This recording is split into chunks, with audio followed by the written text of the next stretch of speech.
The girl was standing and warming herself near the fire when she was asked if she was really leaving. Turning around, she saw her father. In all the tribes, she was the only adult princess. It was her duty. After all, this was their chance to become allies with the empire, said Wind Tribe Princess Bashar. Besides, what else could she do if she was not the chosen heir, but simply Tyuka Yeli Bashar? So, said the girl's father, she will marry a man from the empire. She was so worried about not becoming an heir that she decided to leave the house, he asked. Tyuka said that she would rather prove her worth to the empire than spend the rest of her life serving inferior men. Tyuka, the man shouted in anger. But you know that she is better than her 3 brothers, the princess exclaimed in response. Being better doesn't mean being the leader. She needs people's support. How could she not know that? Clenching her fists, she agreed. It was her fault. She should have been born a man. Then she would have been able to get everyone's approval. The only daughter's caustic words greatly upset and hurt the head of the tribe. Tyuka, the man exclaimed after his daughter, but she, without listening to him, went out and left the tent. But outside, she was immediately asked how she dared to speak so disrespectfully to her father. A woman should not raise her voice, said the first prince of the tribe, the future heir of Nihir. If she is the same rude woman in the empire, her husband will immediately leave her. It doesn't concern him, said Tyuka. It does concern him, he replied, because she is his only sister. Besides, her marriage is needed for an alliance with the empire. Seeing his sister being sold to the empire will not let him sleep. It's true that her marriage will make Bashar stronger, so he better work hard instead of taking out his anger on her. What a pitiful fellow, she said to her brother, and he immediately became enraged at the insult. What? He exclaimed irritably, and swinging his arm shouted at the girl, "Know your place!" But she intercepted his hand and asked Nihir not to make her regret that she had given up her place as heir to him. He's already got a title he doesn't deserve, so he has to try hard. When she let go of his hand and walked away, he cried out in anger and annoyance. She gave in, he shouted irritably, "Don't make my sandals laugh. He was elected the next head. She lost." "Tyuka Yeli Bashar, you are a non-entity and always will be," the elder shouted. "You will never be happy if you marry the empire's watchdog." Sighing, the princess called Layla to get ready to go. "Yes, your highness," she replied. The empire's watchdog, she hoped the man she would spend the rest of her life with would be worthy.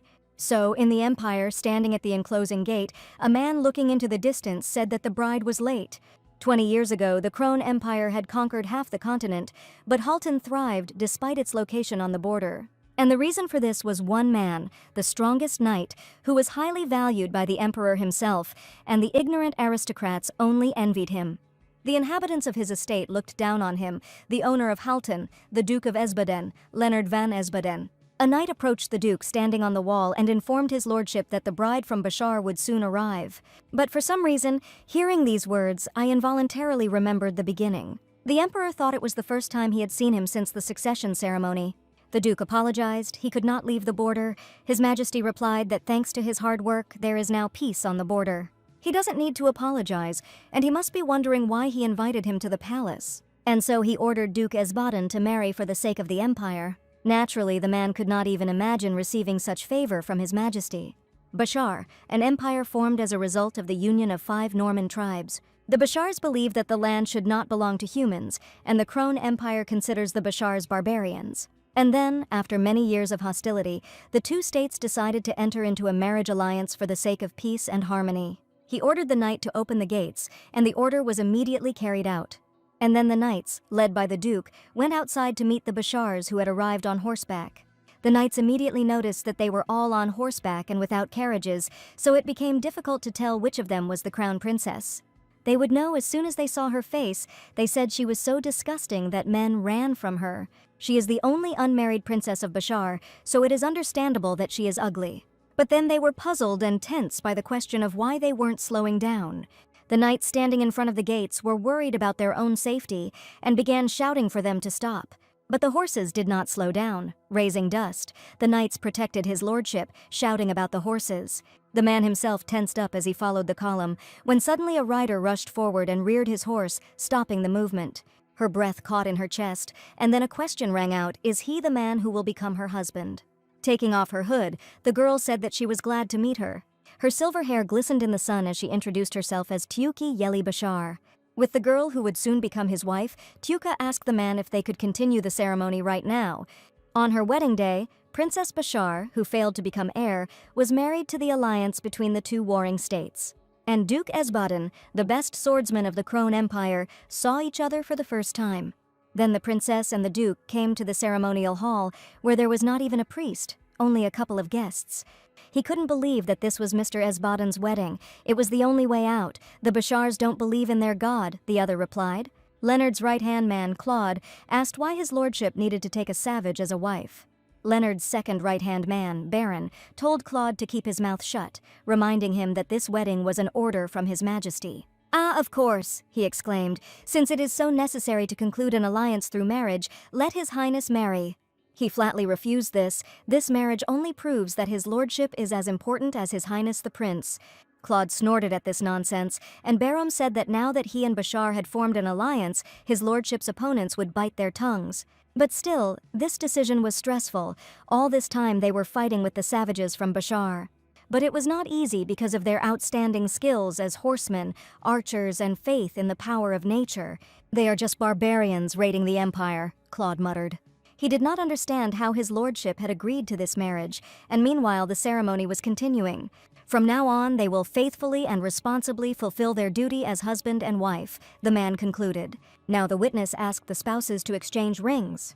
Tuka and Leonard exchanged glances, and after that the man put a ring on her finger. The hall became noisy. They clapped and whispered at the same time. "So here you have the Duke's wedding, only a few guests, everything organized in a hurry." The Duke's close knights remained silent, congratulating their master, while the spouses only looked at each other. The Duke's wedding celebrations continued until late into the night in the bars of Halton. What a feast the new Duchess threw for them. They hadn't celebrated like this for a long time. He himself was quite surprised they said the Duchess was as ugly as war, but in reality she turned out to be a beauty. She and the Duke are a real sight for sore eyes. They're going to have a hot wedding night, but the Duke is off somewhere. Is it a custom in Krone to ignore the bride on her wedding night? Tuka waited for him for several hours. He ran away right after the ceremony, not the best start. Tuka thought about her impressions and conversation after arriving in the Empire. Then her personal servant Layla asked Her Highness, "He is very handsome." Tuka asked who they were talking about. Layla answered, "About who would become her husband, of course, they say. He is a knight of blood and steel. A man who can kill any monster with one hand is also handsome, unlike those weaklings and cowards with a cute face. Their men are the strongest warriors, but not nearly as handsome. Tuka didn't even know, because Layla constantly called her a beauty. Yes, because in all of Bashar she is considered the ideal of beauty. In Krone they will consider it the same, he already knows. She comes from Krone." The princess thanked Layla for such warm words and said that she didn't care what he looked like. "True," the maid asked in surprise, "but what's important then?" But most of all, Tuka wanted her husband to be easy to control. "But how can you discipline him? How can you find an approach to him if they don't even see each other? It's their first wedding night. And why does it only take so long?" Suddenly, out of boredom, the princess's attention was drawn to a painting that was out of place in the style of the room. "How strange," thought the princess and reached out to her. But then a stern voice came from the side, ordering her not to touch. She shuddered and looked around. And she saw in front of her Duke Leonard, who had just come out of the shower. The princess awkwardly apologized to him and said that she didn't know it was forbidden. She asked if he had finished work, saying that she was already planning to go to his office soon. "I forgot to warn her," the man said. Even though they were married, he had no intention of sharing her bed. "What?" Tuka asked irritably. They both knew their marriage was political, and neither wanted it, so what was the point of fulfilling their marital duty, he asked. She could do whatever she wanted, he didn't mind. The main thing is that she does not tarnish her new title of Duchess of Esbaden. This statement from her husband was like a bolt from the blue, completely devastating Tuka. Yes, how? Clenching her fists until they trembled with anger and pursing her lips, the princess thought. How can you be so disgusting? As if she was burning with desire to share a bed with him, he said his few words and ran away, the freak. You see, he is the most miserable and unfortunate person in this marriage. How dare he compare her to himself? She seemed like the heroine of a romance novel to him, finally letting off some steam. The princess exhaled. So that's how it is. Well, good. Soon he will understand what kind of woman he married. In the morning, Layla asked Her Highness if she had managed to sleep, noticing that her hair was a little brittle. "Everything is fine," Tuka answered, asking when they would bring her dress. She couldn't show up for breakfast in a nightgown from Bashar. Layla asked not to worry. The maid would come with the dress soon, when there was a knock on the door, asking permission to enter. But then Layla's scream was heard. How else can this be understood? And they call these rags a dress. This is unacceptable. Her Highness will not wear this. Bring another dress immediately. The servant asked her to forgive her. Her ladyship had arrived earlier than expected, so there were no suitable outfits available. What? Layla was seething with anger. How dare she blame Her Highness for what happened? The once taken aback princess noticed a mocking smile on the face of the servant of the Duke's house. Layla continued to swear, shouting, she must come to breakfast with the Duke, so… Everything is fine, the calm princess suddenly interrupted. Leave the dress here. She will dress herself.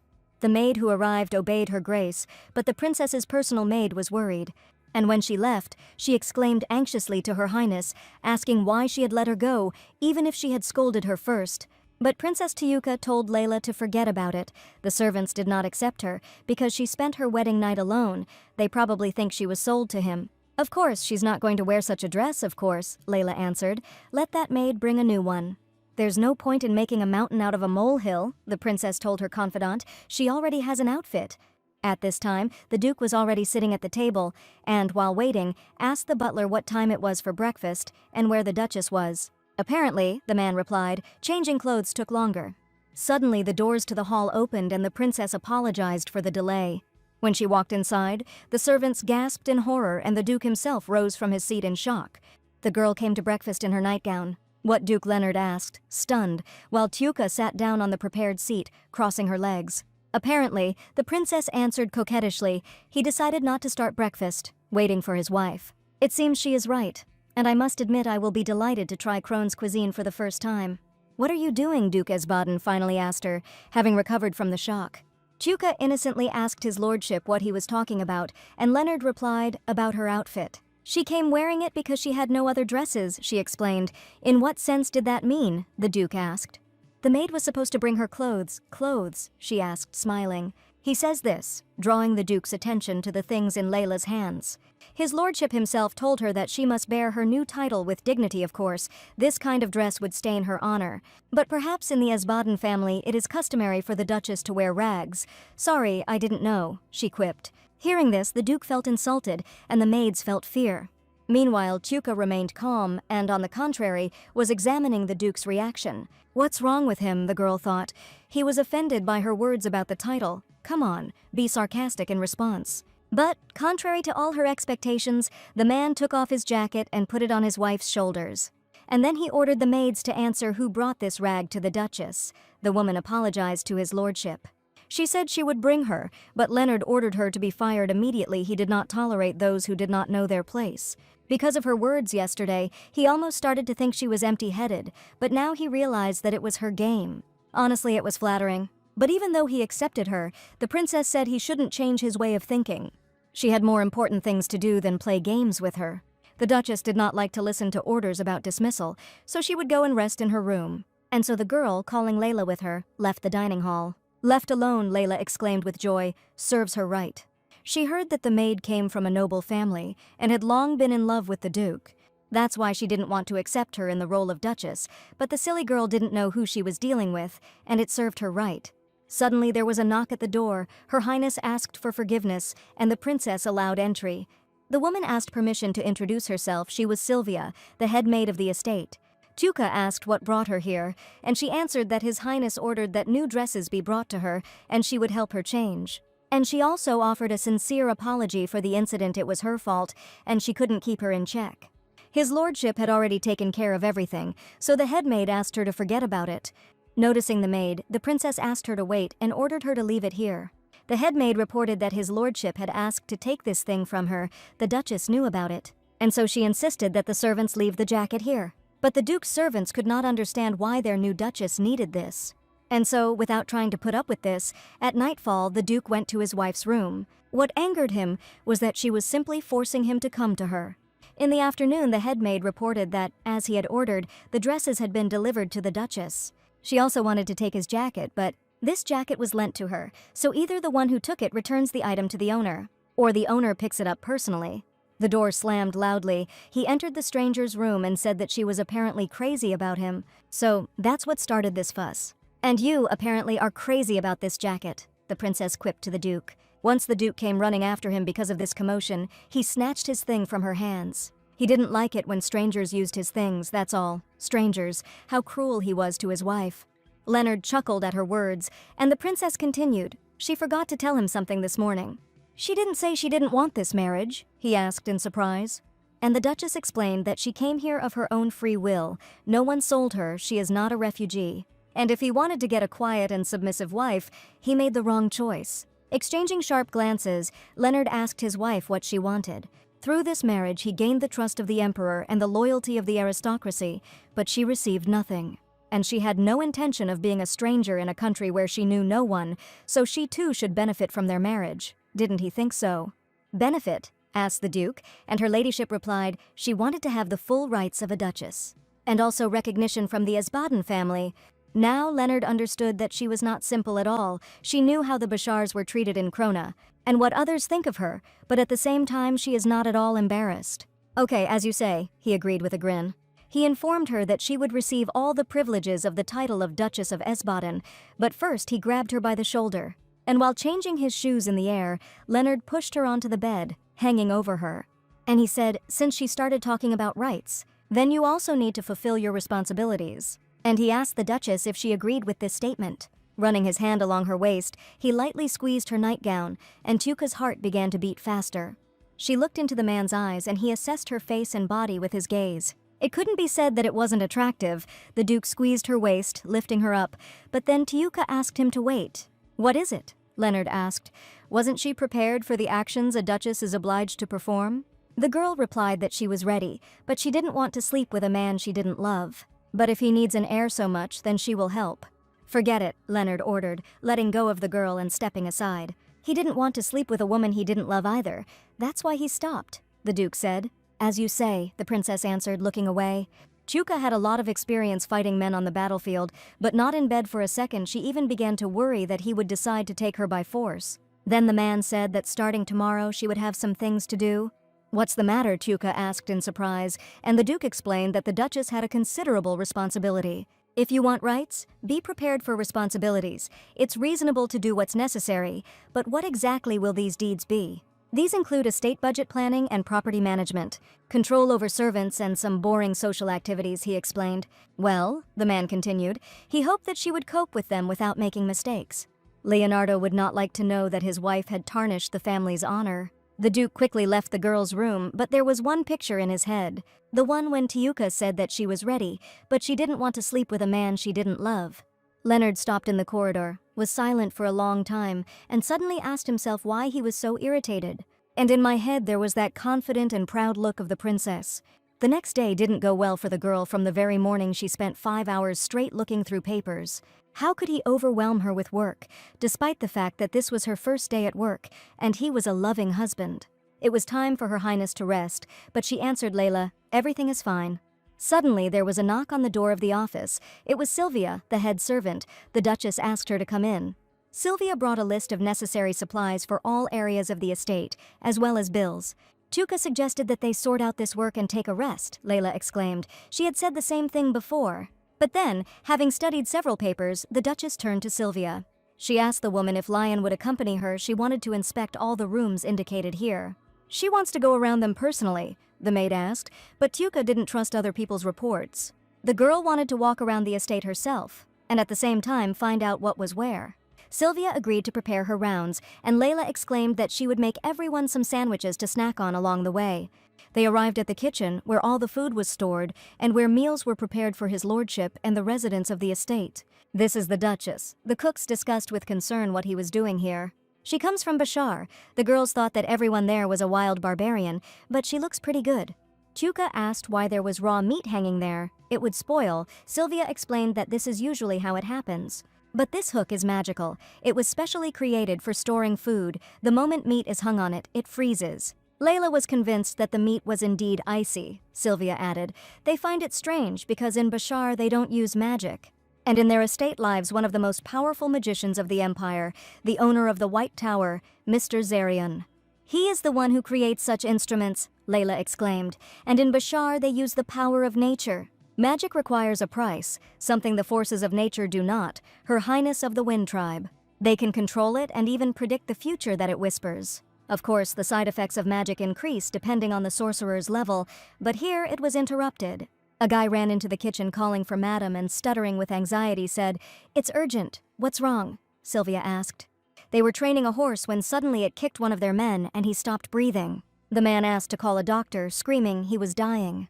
"Where was the groom looking?" Madame asked anxiously, but then the Duchess confidently asked where the stables were. Irritably, Tuca ordered to take her to the wounded man.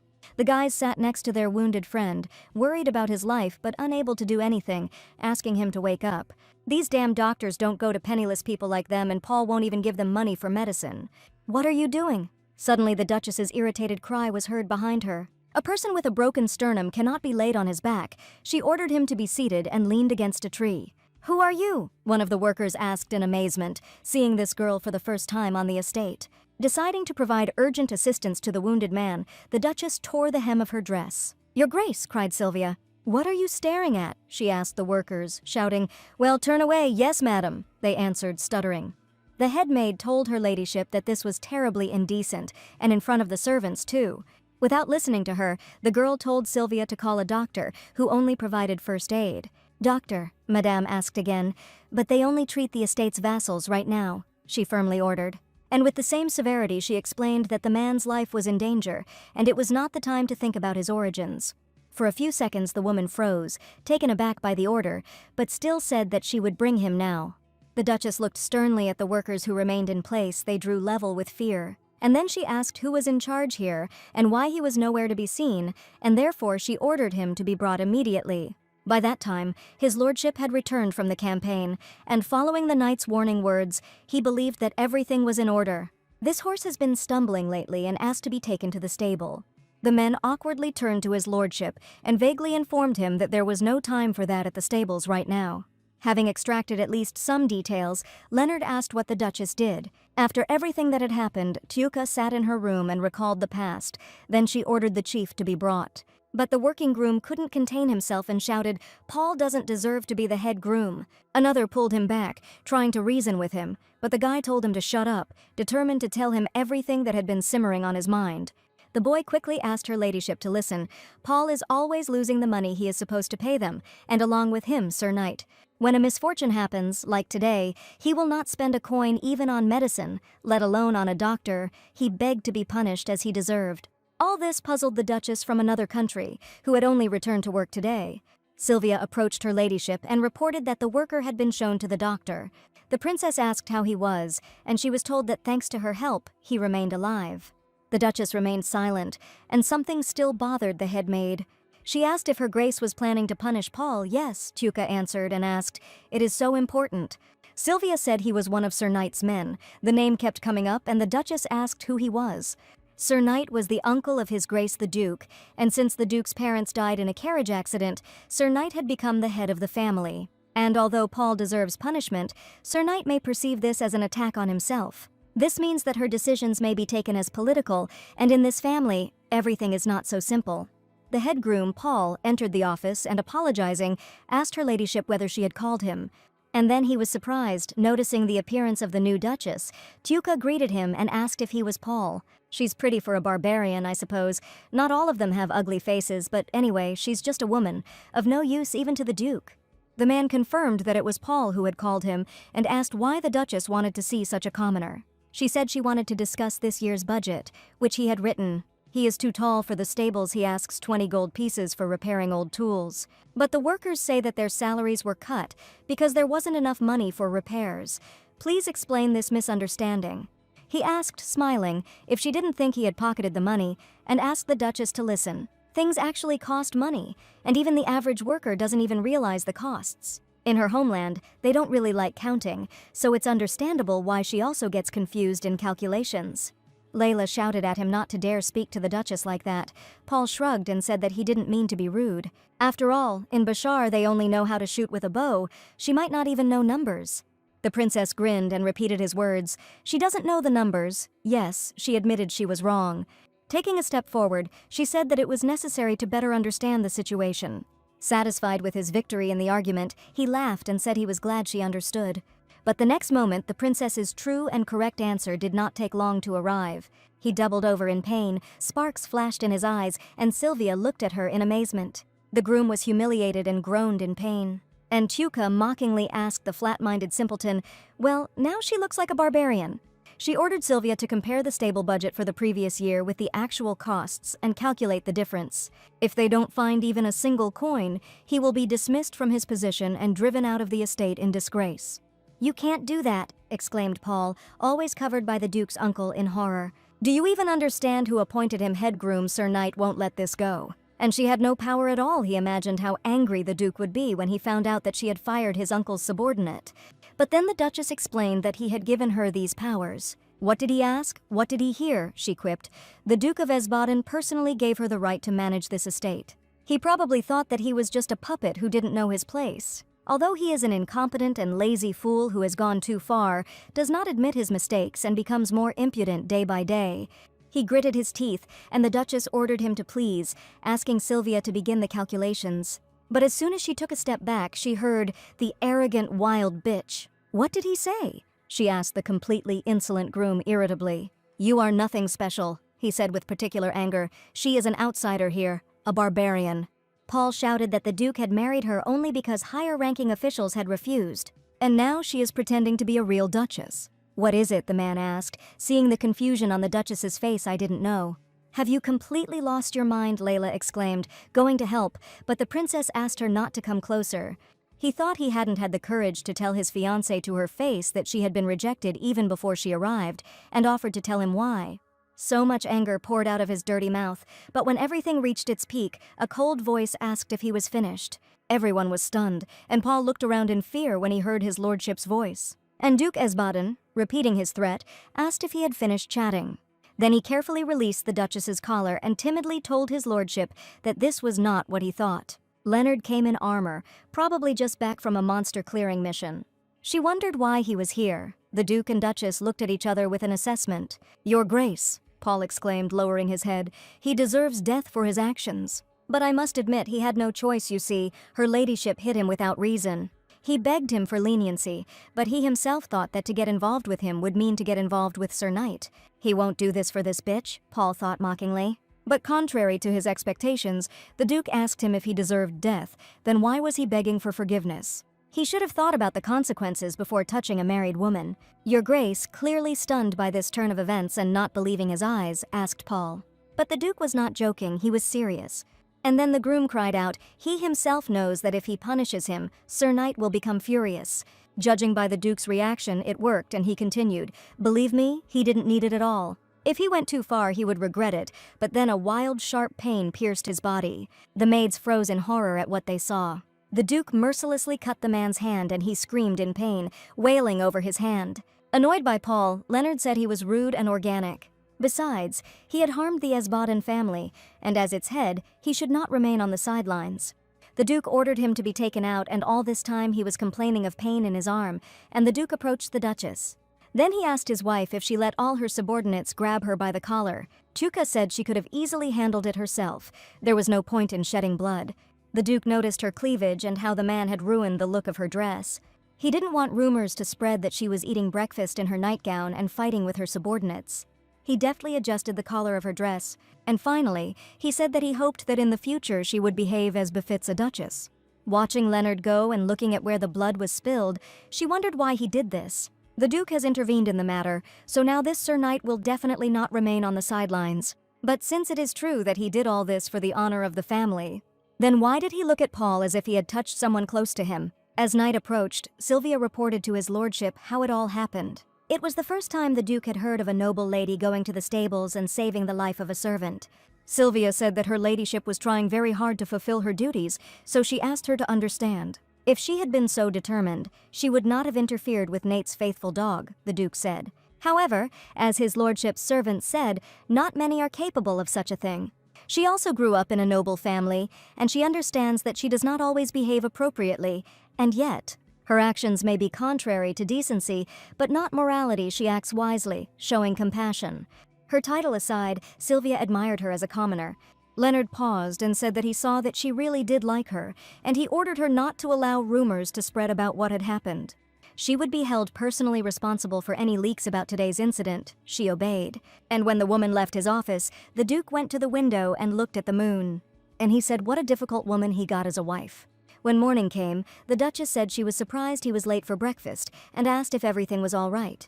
The vassals interrogated the Duke all night because of Tiuka, but he only replied that the meeting had lasted longer than planned, that's all. Was it really all because of her, asked Tiuka. She had very diligently carried out all the duties of the Duchess, but it seemed she had only brought more trouble. It would be better if she managed to do everything with dignity. Although not without problems, the job is done. What? The Duchess thought in surprise. She expected the Duke to grumble at least a little, but he didn't. Suddenly their breakfast was interrupted by a knight who ran in and shouted to his lordship about urgent news from the capital. What is it? Asked the Duke, and the knight took a moment to find his words. And so he simply announced outright that His Highness the Fourth Prince would soon arrive in their duchy. Duke Esbaden was clearly alarmed by this news, and the servants whispered behind his back. And the princess wondered what the matter was, and what kind of prince this was. Anticipating the risks, he said to the Duchess, "When the prince arrives, please go to your room and do not come out until he leaves." What Tiuka asked indignantly, not understanding why she would suddenly hide. "What wonderful weather," sighed the fourth prince, heading towards the ducal domain. But the day will get even better when he meets the Duchess. In the Duchy of Esbaden, Tika asked her husband why such precautions were being taken, but without explaining the reason, Leonard said he would report that she was unwell. The many things she had to do today must have tired her out, so he asked her to go and rest. The lack of explanation of the reason was more tormenting than anything else. Everyone felt this tension. Naturally, having drawn her conclusions, the girl asked him if he was ashamed that she was from Bashar. The Duke asked where such a conclusion came from, and she asked pointedly, then why send her away? And she said with resentment that if he wanted her to be understanding, he should tell her the truth. After a pause, he answered, as if mocking the girl's feelings. He didn't need it at all. Already in the room, she broke the pen out of anger, causing Layla to worry. It was completely unnecessary. Tuka was furious, and how could she allow the thought that he had changed? She asked when the prince would arrive, and Layla was told that by tomorrow morning. "He is a member of the imperial family. How can he barge in without an invitation?" asked Tuka, and the servant heard that she and the Duke were close. "This prince is likely to inherit the throne. The 3 elder princes have already died, so it is likely, they say, that he is not on the best terms with his sister. His sister is the current heir, and thus the second heir to the throne, who so desperately needs the support of the Esbadens."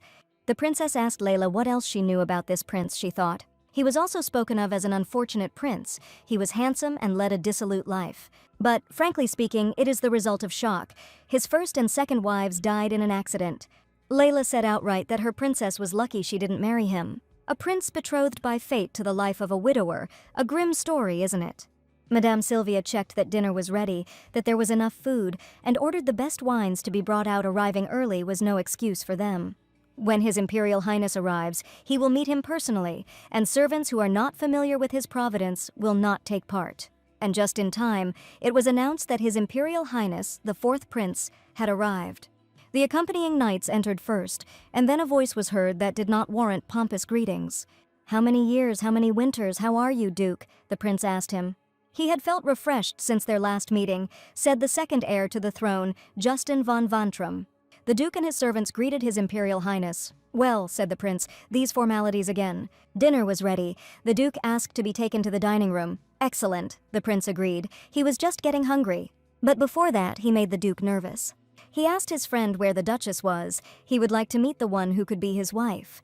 The Duke apologized, but she was not feeling well today and would not be able to attend the dinner, which was a pity, Justine said. She fell ill right before his visit. He would have liked to see her face, and yet hunger overcame the desire to meet. He said that his sister was an intelligent woman, but she was not at all suitable for the role of empress. Her skills were not sufficient for governance. As far as Leonard knew, Her Highness had good health and was also strong in magic. "With healing magic, one could rule the entire world," Justin answered, "and live almost forever." He asked if he agreed with him, and suddenly noticing that his glass was empty, he called out to the servant about it. The girl was taken aback by fear, and Madame Sylvia moved away. Not seeing the girl's reaction, the fourth prince asked if she hadn't heard. Realizing that there was nowhere left to retreat, the girl exclaimed, "Yes, Your Highness," and ran towards him. But here's the problem. Before she could reach it, she tripped, her leg buckled, and there was a crash. The maid fell near the prince, broke a jug of wine, and spilled some on him. The fear of the prince's wrath frightened her more than the possibility of being hurt by the shards of glass. The girl apologized to His Highness, timidly justifying herself by saying that she had slipped. She asked for forgiveness, but only an unhealthy grin appeared on the psychopath's face. In a false, soothing voice, he ordered her to look at her, promising not to harm her. The girl thanked His Highness, but did not dare look him in the eyes. However, cruelly grabbing her by the hair, he asked what kind of servant this was, who was unable to even pour wine. He pulled harder, deliberately causing pain, and he asked his victim if he could teach her a good lesson. But then the Duke intervened in this chaos and asked His Highness to stop. "Enough," Justin asked, surprised. He told the Duke she had shown him disrespect. "It was just a misunderstanding," Leonard replied. He reminded the prince that they had gathered here for his wedding and promised to speak with the head maid about the mistake. "So please have mercy," he said laconically, but his whole appearance showed his anger. Only this could rein in the tower dog. And only because his friend asked him to, he let the girl go. Justin von Vantrum, the fourth prince, nicknamed the Unfortunate, lost his head from shock. Shocked by the loss of his wives, he was in fact a cruel man who beat them to death. He's obsessed with women, so he won't let that bastard see her. But by that time, the Duchess was already about to act and leave the room to spite Leonard. When dinner was over, Justin asked the Duke if they should talk elsewhere. "As you wish," Leonard replied, without contradicting the man, but then he called out to the Duke. "I asked him to tell me what the Duchess looked like because they said she was ugly." He asked if these rumors were true, and Leonard was already thinking about the image of his wife. Everything came into his head. Remembering how he had pushed her onto the bed, his face turned red, but the fact that he had not responded made the prince think that he was offended. "Not at all," replied the Duke, and yet the prince felt sorry for him. He too would like to take a quick look at her, be horrified, and verify the rumors personally. On the other hand, it would be embarrassing if a princess from an allied state died in an accident. That's why Justin was glad that he ended up marrying her. The Duke made no reply to the prince's words of sympathy or joy as he went out onto the terrace. But because he froze in the passage, the prince asked the Duke what was there. "Nothing, sir," Leonard replied, watching the silver strands. Entering the room, she slammed the door and Layla, worried, called Her Highness and asked why she had returned so early. She asked because she was planning to meet the prince in person. Tuka recalled the conversation she overheard, and what bothered her most was the moment when the prince spoke about her death being an accident. Everything needed to be sorted out, so she asked Layla to ask Sylvia to come see her when she finished work. At the end of the reception, the exhausted maid came and asked her ladyship if she had called her. She apologized for the delay, but Tuka asked the madam not to worry. She thought the reception had gone quite well. She asked if he irritated her constantly. Sylvia answered tiredly and honestly. But then the princess got to the point of the conversation. She had several questions for her. First, did they want to marry her off to the fourth prince? Right, she asked. Sylvia was about to lie, but Tuka said there was no point in denying it. It seemed everyone knew it except her. At first, she thought that he didn't want an arrogant girl as a wife, but now she thought that the reason was different. And so she asked Madame Sylvia to tell her everything she knew. Thus, Tiuke learned the terrible truth that the fourth prince had beaten his wives to death. "How could it be possible to hide something like this twice?" she asked, and Sylvia explained that only the prince's closest subjects knew about it. She found out by chance. His lordship somehow let it slip, and if Tiuka had married him, she would have become the third victim. But she had already become the Duke's wife. Why was he so persistent in hiding her from the prince? The Duchess asked. However, it was difficult for the head maid to answer this question. "You see," she began, "perhaps this is new to her, but the fourth prince loves women very much. Particularly beautiful ones," Sylvia clarified. "And what?" asked the princess. And the fact that both of the deceased wives were outstanding beauties from noble, ruined families, and the prince was persistent in his courtship. She might have decided that he would not desire a married woman, but she was afraid to imagine what he would be capable of if he saw her. "Everything will be fine," answered Tuka. "She is of no interest to him, because she is ordinary." "So why doesn't the Duke let her see the prince?" she asked, unaware of her beauty. And when the dumbfounded looks of such stupidity caught up with her, the princess asked in fear why they were looking like that. Towards evening, the prince went out onto the terrace and sighed because it was so boring. No pretty girls, no beautiful view. The castle is too dull to match its owner. Suddenly, Sir Justin was called by his knight and asked when he planned to return to the palace. "Whenever he wants," he replied. The knight said that, as he probably knows, preparations are underway in the imperial palace for the succession ceremony. And Her Highness the First Princess is choosing allies. The fourth prince ordered not to panic. His sister cannot get around him. She was born a simple concubine, and sickly at that. What kind of empress would she be? She is considered the first only by birthright, that's all. In fact, the first and only heir is he, the prince confidently declared, Justin von Vantrum. And when he becomes emperor, this insolent brat Leonard, dancing to his father's tune, will be forced to bow his head before him. The prince found out what the duke was doing, that he was preparing a detachment for departure, and said that they had constant turmoil in Esbaden. But then, looking at the maids passing by, I noticed one among them that was different from the locals. The girl, unprecedented to the prince, was beautiful, not at all like ordinary girls. Catching her gaze, the prince paused and said with interest, "Wow." "Her Highness is too hard on herself," Layla complained. "She constantly tells her that she is beyond all praise, but she doesn't even want to listen." Sylvia, stunned by Tuka, already thought that Bashar had a different ideal of beauty, where sharp and strong features were valued. And then I learned that Layla's father was from the Empire, and she lived here as a child before moving to Bashar. But before she could finish speaking, one of the knights who had arrived with the prince grabbed her by the hand. Behind his back, Sylvia saw His Highness, and it immediately became clear what turn of events awaited them next.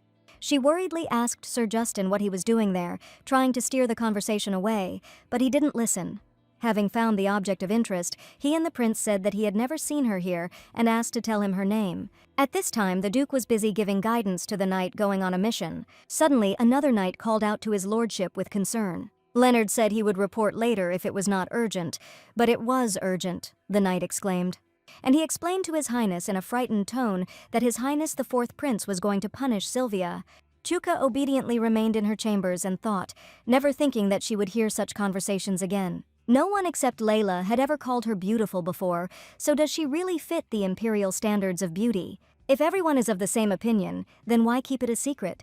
Perhaps he meant something else. Something like, she's so beautiful that he can't let her catch the eye of this monster.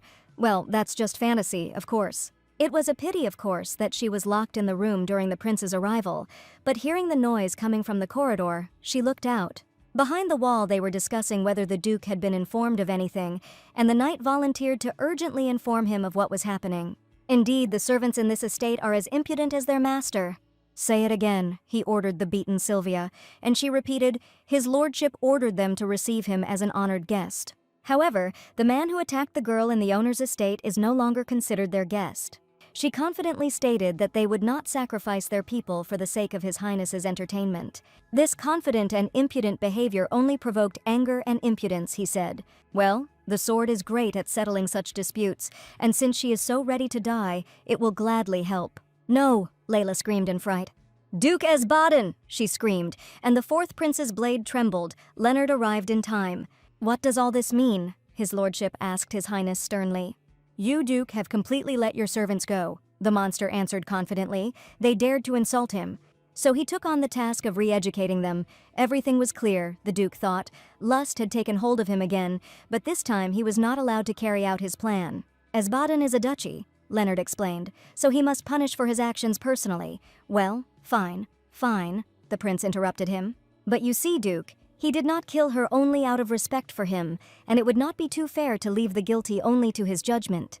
And then the prince came up with an idea he would forgive his manager's rudeness. If he gave him this maid, it would be a piece of cake for him. "No, wait, don't!" Layla screamed with anxiety and fear. Duke Esbaden thought it was that woman's maid they had arrived here from Bashar together. And if he simply gives her away and turns a blind eye to everything, the conflict will be resolved. But suddenly he remembered how Tuka had screamed. If he wanted her to be understanding, he had to tell the truth.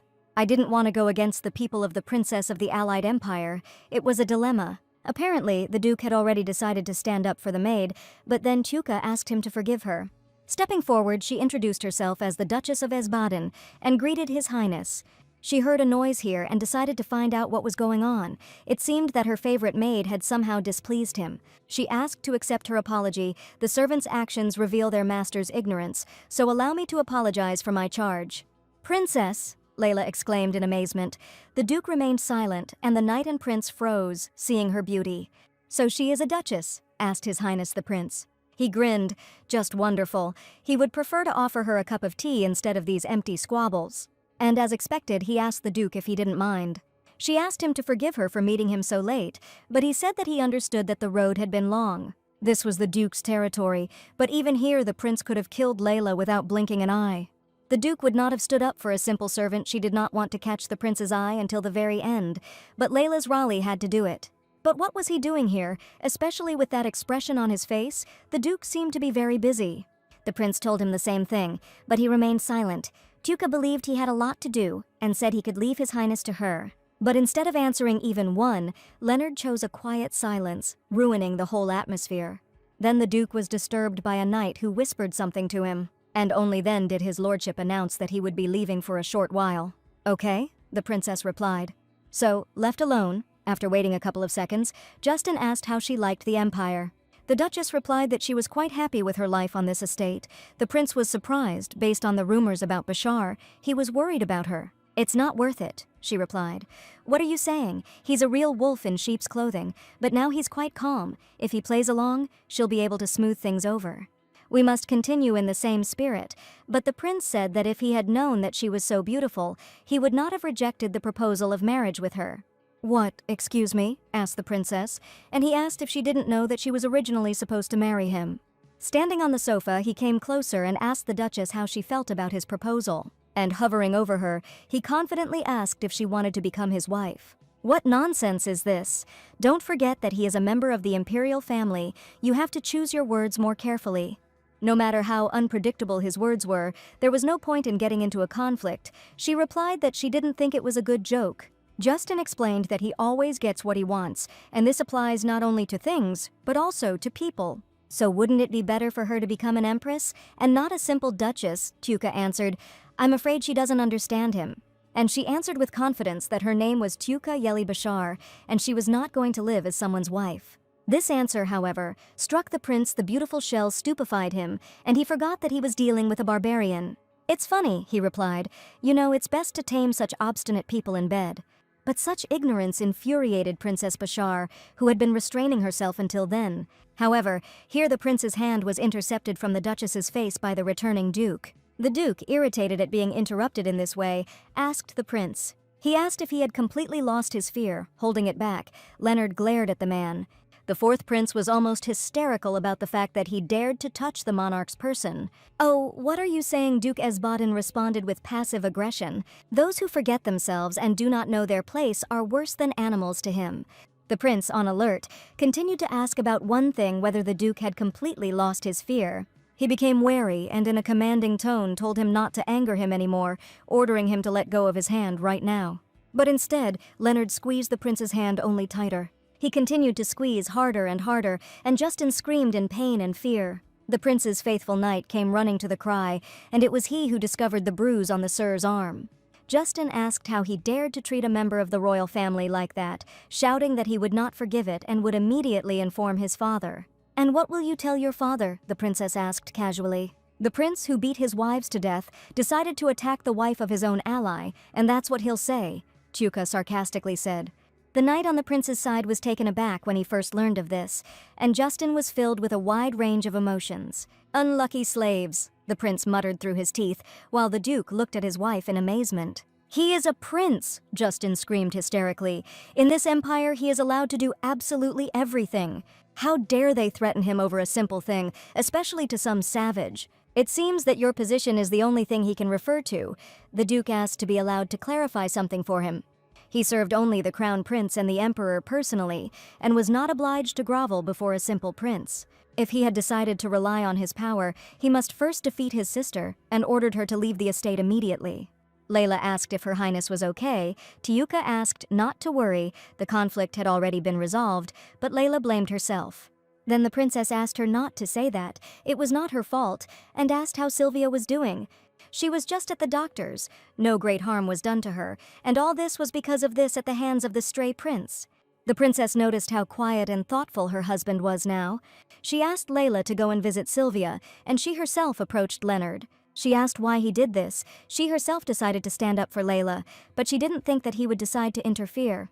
"So?" asked the Duke. He should have stood aside. The princess was waiting for an explanation. The first were those who behaved worse than animals, knowing no boundaries, and the second are those who dare to threaten his people. She was the Duchess of Esbaden, and there was no reason for her to let such behavior go unpunished, not even for the prince. She could have kicked him in the ass if she could have defended the dignity of her title. However, as soon as he said this, the princess either smiled or burst into tears, and the Duke asked if he had said something wrong. Not at all, Tuca answered happily. It seems he finally accepted her as part of his family. Leonard looked at her in shock and immediately turned his head away. She was a duchess. How could it be otherwise? If there are no more topics for discussion, she can go to her room, she answered well. And finally, Tuke stopped the Duke, thanking him for today. With these words, she left the room, and as I watched her go, I thought, this is truly an amazing woman. The prince cursed and shouted at the knight to pack his things. He did not want to stay in this backwater for another minute. But then a knight called out to his highness. What else? Justin asked him irritably. He said that he had an ambassador from the duchy, which the prince asked in astonishment. But, the knight continued, there is one nuance, you see, he is not a subject of the Duke of Esbaden. What nonsense are you talking about? Asked the prince. But then a young man came out to them and addressed his highness the prince. He identified himself as a servant of Sir Knight, the Duke's uncle.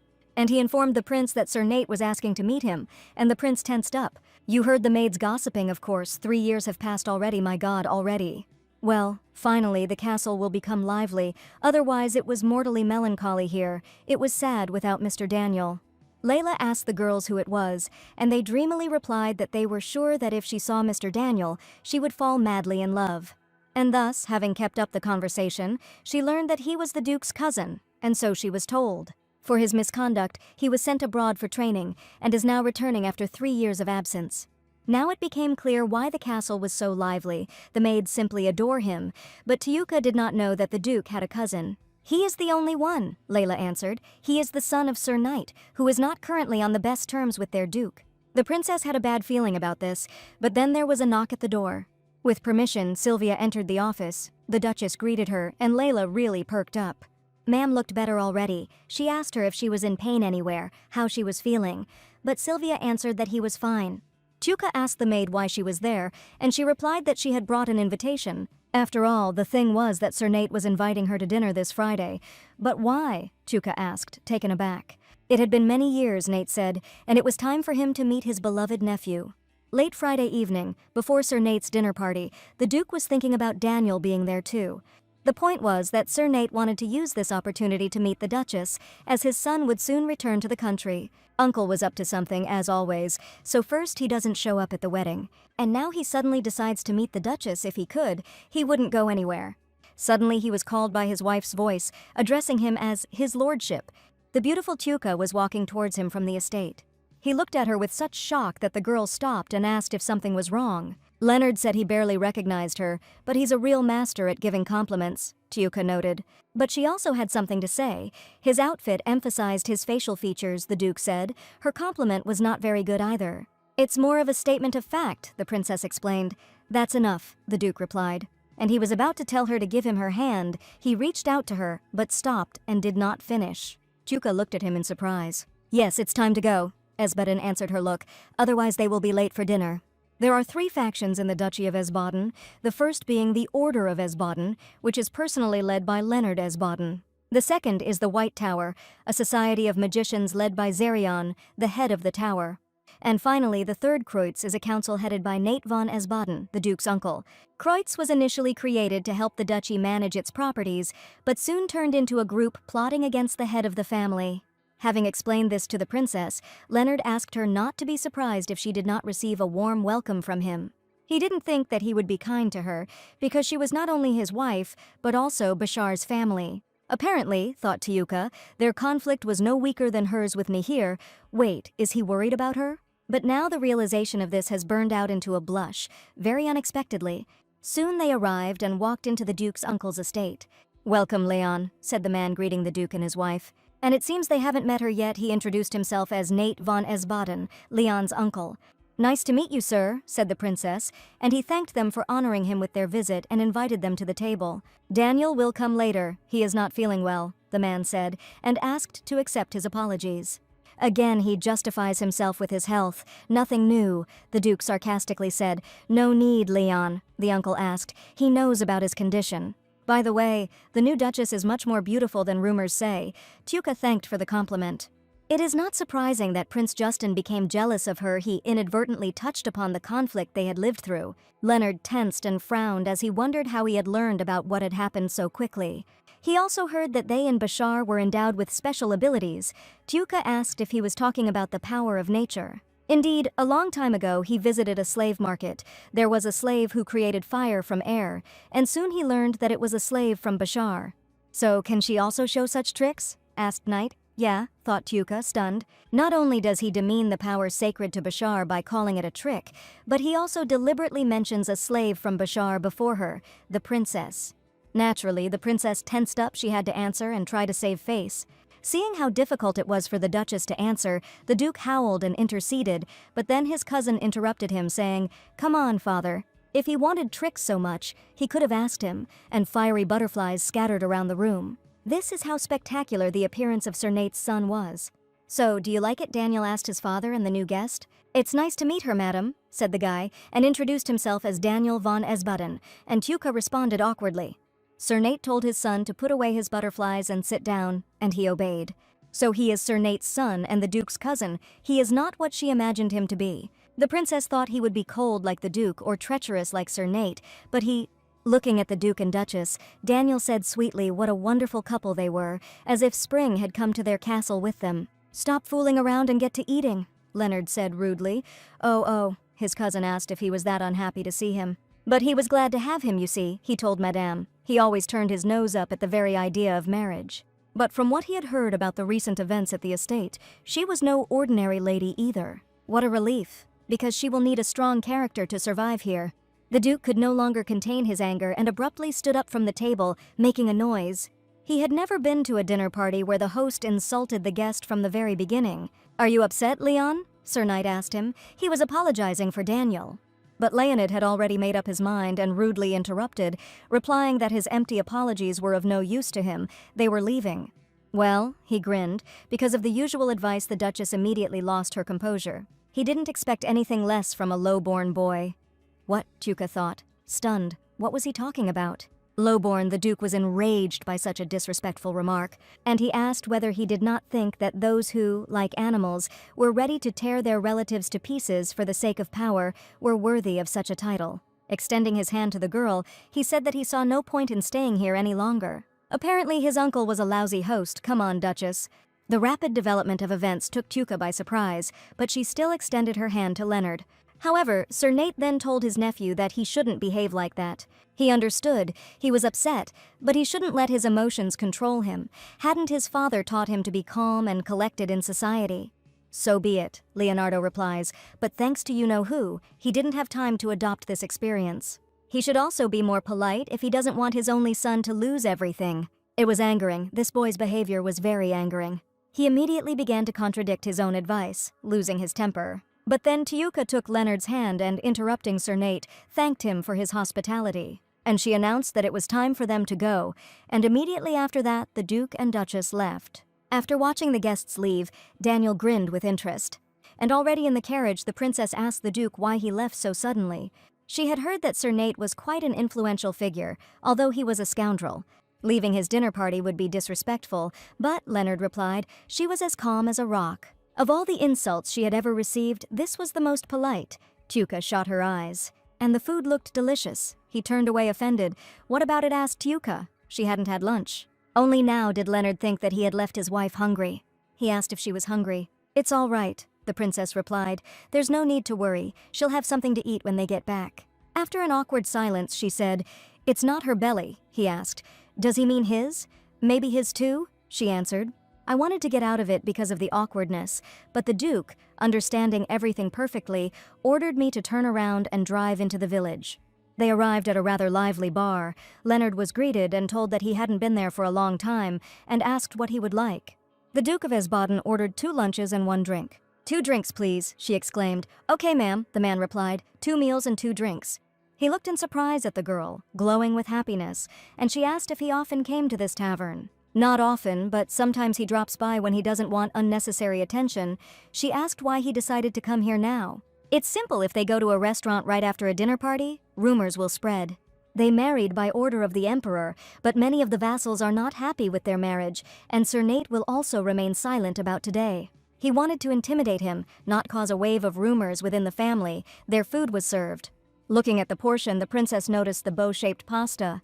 For some reason, they reminded her of Daniel's butterflies, and she asked about the Duke's cousin. Is he always so unpredictable? Sometimes he is kind and friendly. Sometimes he becomes sarcastic. Don't get close to him, Leonardo advised. He can't be trusted. Isn't he? Tuca asked, part of his family. After hesitating over his answer, his lordship said that he did not consider them a family. And after what was said, he began to drink in large gulps. Tuca, stunned, advised him to slow down before he got drunk.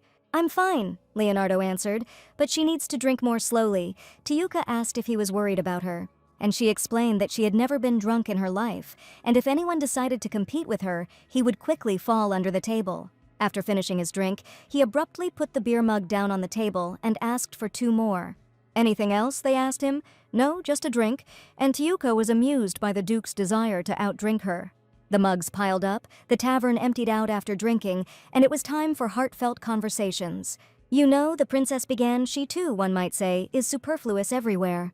Her elder brother, Nihir, was her enemy, and they were ready to kill each other. She was ready to do anything to defeat him. Then the father told Tuca that this battle for the throne was dragging on for too long. Maybe she would win this fight. But sometimes you had to take a step back, she said, and let the one you hated get what they wanted.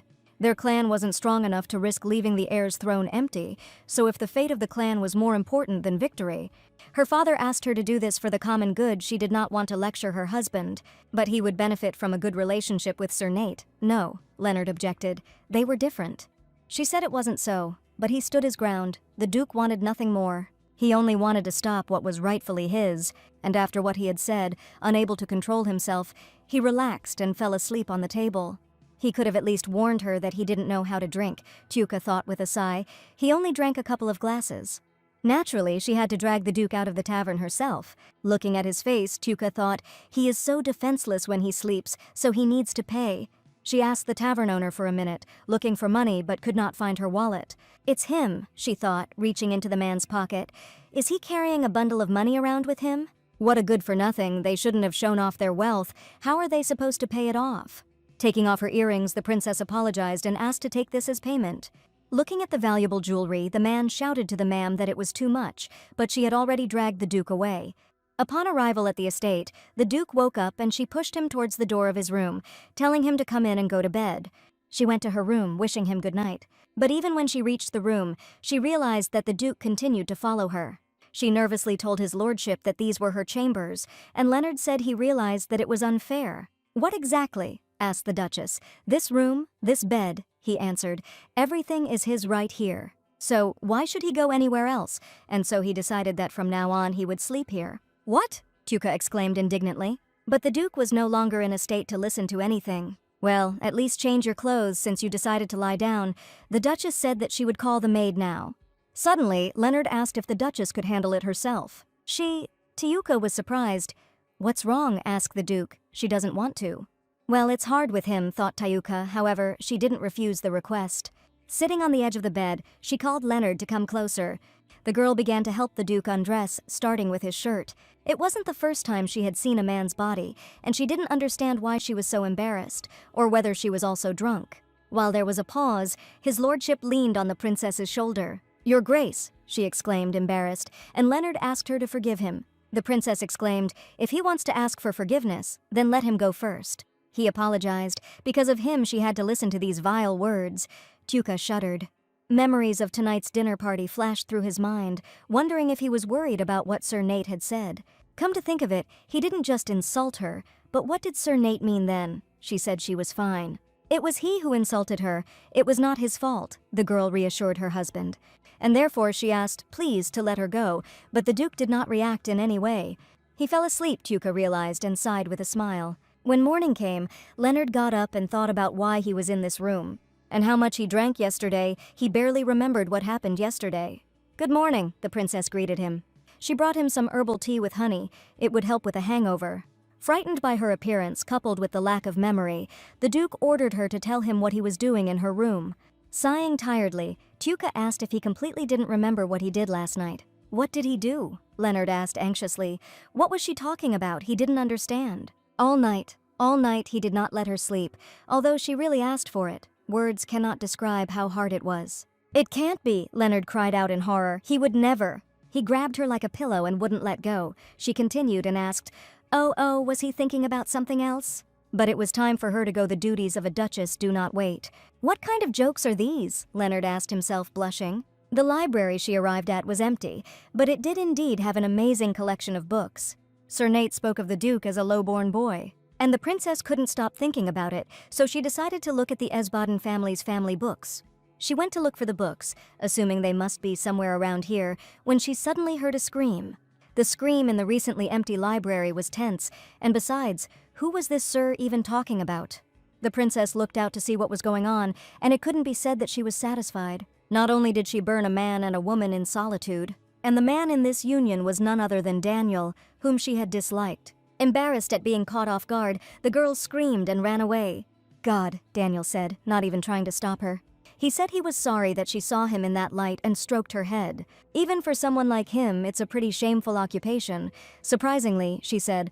"What are you talking about?" the guy asked. "It is extremely unusual that a person in poor health, who is late even for dinner, can be such a nimble playboy." "A rake?" Sir Nate's son asked, laughing, his reaction puzzling the Duchess. And so she asked what was funny about it. "A rake," Daniel explained, "is a man who hangs around after every skirt. But he can hardly be called such because the ladies themselves run after him." But he's not offended by her, honestly.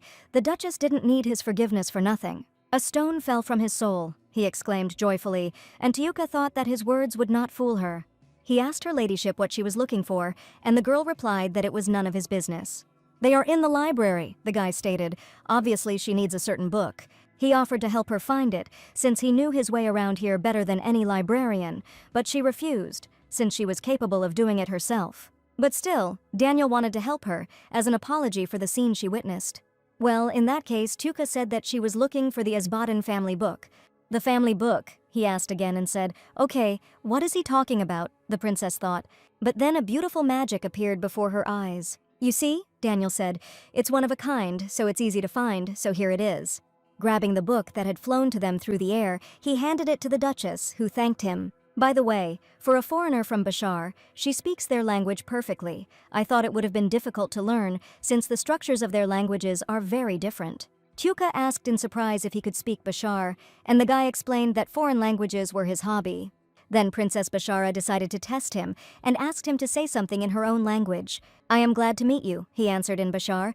"You are very beautiful. My name is Daniel." Well, now that I've heard the memorized phrases, everything falls into place. "Not bad," she said. "We only learned phrases for the ladies," he answered, laughing. "God, you got it wrong again." Then, before leaving the library, the princess asked if he wanted advice. "Of course," Daniel replied pleasantly.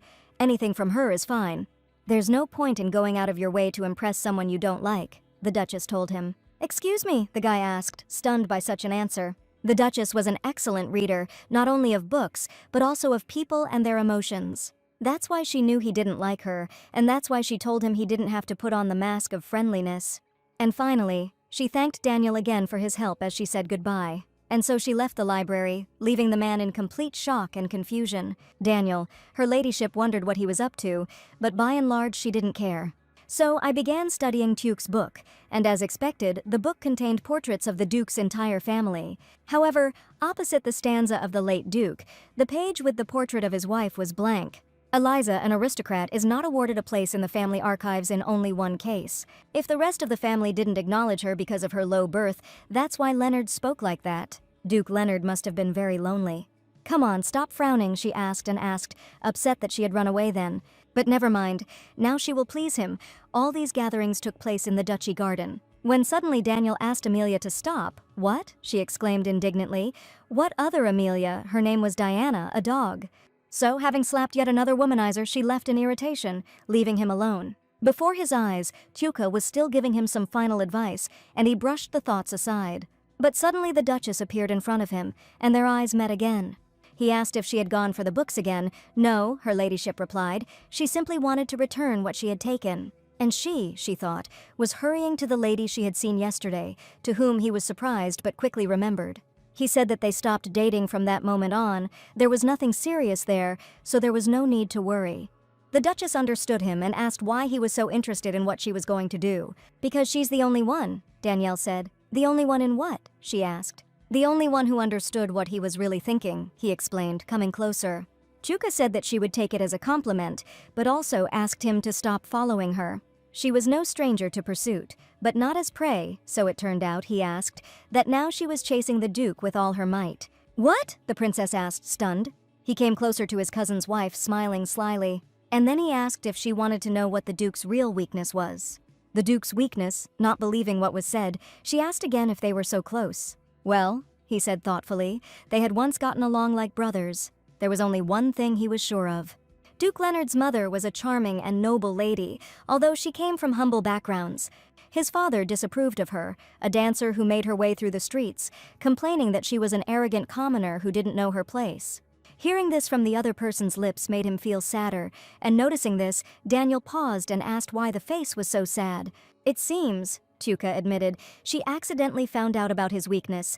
He overcame everything to be where he is now, the guy said. For him, this would be more of a reward than a weakness. If she wants to know more about him, try to get into the back castle. There is hidden what the Duke values most. What he values, asked Tuka, what it is. Well, if it's something so dear to the man that he hid it, what could it be? He asked with a grin. The princess had no idea what this treasure was, which even Daniel knew about. Leafing through another book, the girl tried to find the answer. It's strange, in this book the budget for all other objects is laid out very carefully, but the budget for the rear castle remained unclear when suddenly her ladyship was called.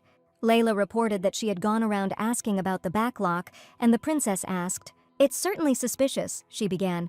Firstly, they say no one lives there. But he is guarded by over 30 knights, and by knights we do not mean students, they are all ordinary knights.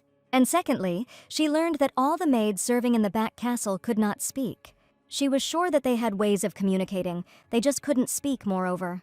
The Duke goes there at least once a week, brings accessories and dresses, and leaves empty-handed. So Layla thought that this place was a storage place for all valuable things. It's highly unlikely, Tuka said thoughtfully, but Layla still doubted that it was anything serious. And there was no way he could hide the woman, she said with confidence, but that confidence quickly wavered. Could this really be a woman? She exclaimed indignantly. Tiuka thought about Daniel's last words. He was right. She thought they were getting closer to each other, but maybe it was just her imagination. Layla continued awkwardly, telling her ladyship that if the Duke was hiding a lady there would be a lot to sort out with her. This would complicate things if she was carrying an heir, as the princess believed she would be, and she would have to figure it out herself. And then the next day the Duchess expressed to the Duke a desire to see the back castle. He asked her why, and the princess replied that she had already seen everything else except this place. After hesitating, the Duke said there was nothing to see there and she didn't need to worry about it. Why? She asked. Was there any reason why she should not do it, Duchess? He said. There is nothing there. She would only be wasting her time if she decided to explore this place. He had already said enough. Okay, her ladyship replied, turning around, if that's what he says, and left the office. And even so, she could figure out the answer herself. The rear castle was guarded by knights, the Duke's right-hand men, clearly tired from the monotonous work. God, Claude said, how he wanted to hunt some creatures. Standing here all day was quite annoying. Lord help me! Suddenly a sharp, loud cry was heard, causing the guy to jerk. What was that? He asked worriedly. It seemed to be from there. The scream rang out again. The comrade told Claude to be careful, and he stepped forward, pushing aside the branches of the bushes. Behind them, he found a girl screaming in pain and asking for help. Her stomach hurt so much.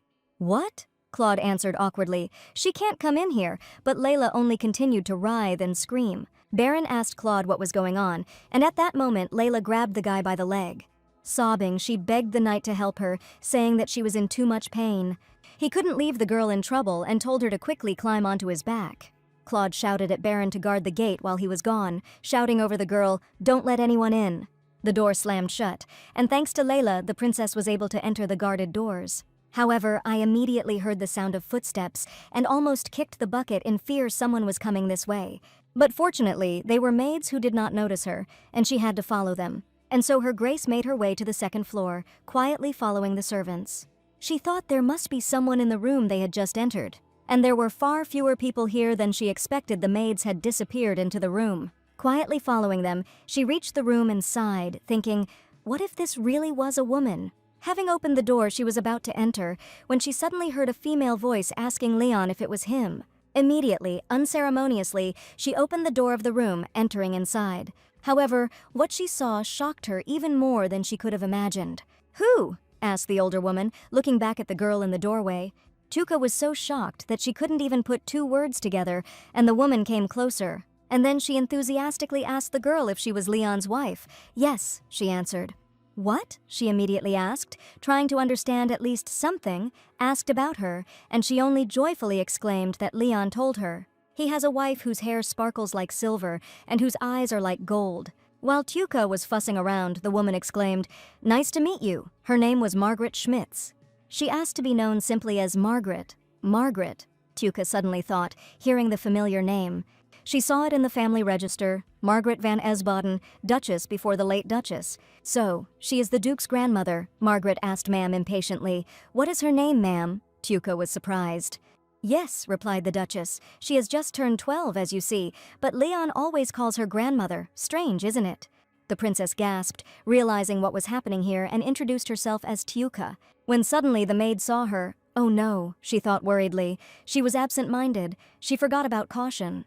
"Who's here?" they shouted from below. Hearing the rumble, the Duke's grandmother asked with a smile, "Tuka." "Excellent," thought the Duchess, when behind her back they ordered her to catch the offender. Jumping from the second floor was too high, but she had no choice. "Ah, he's a bit late," said the man, catching the Duchess in the air. "Daniel," Princess Bashara exclaimed in amazement. The guy replied that he thought she might need him, so he came to pick her up. "Sir?" Claude exclaimed in amazement when he saw Daniel. "What brought you here?" The man laughed and replied, "Go for a walk. The moon is beautiful today, then see you later." Claude reported that Daniel was in the back castle. He used magic to escape and they couldn't stop him. The Duke's right hand asked his lordship for forgiveness. He deeply regretted it. Leonard sighed heavily, then Claude suggested placing a magical barrier around the back castle. No, the barriers wouldn't stop him. He just hoped Daniel hadn't aroused her in some way. Baron responded about this. There was something he needed to say about it. The Duke expected an explanation. He burst into the Duchess's office with a bang and said coldly that he thought he had explained everything clearly.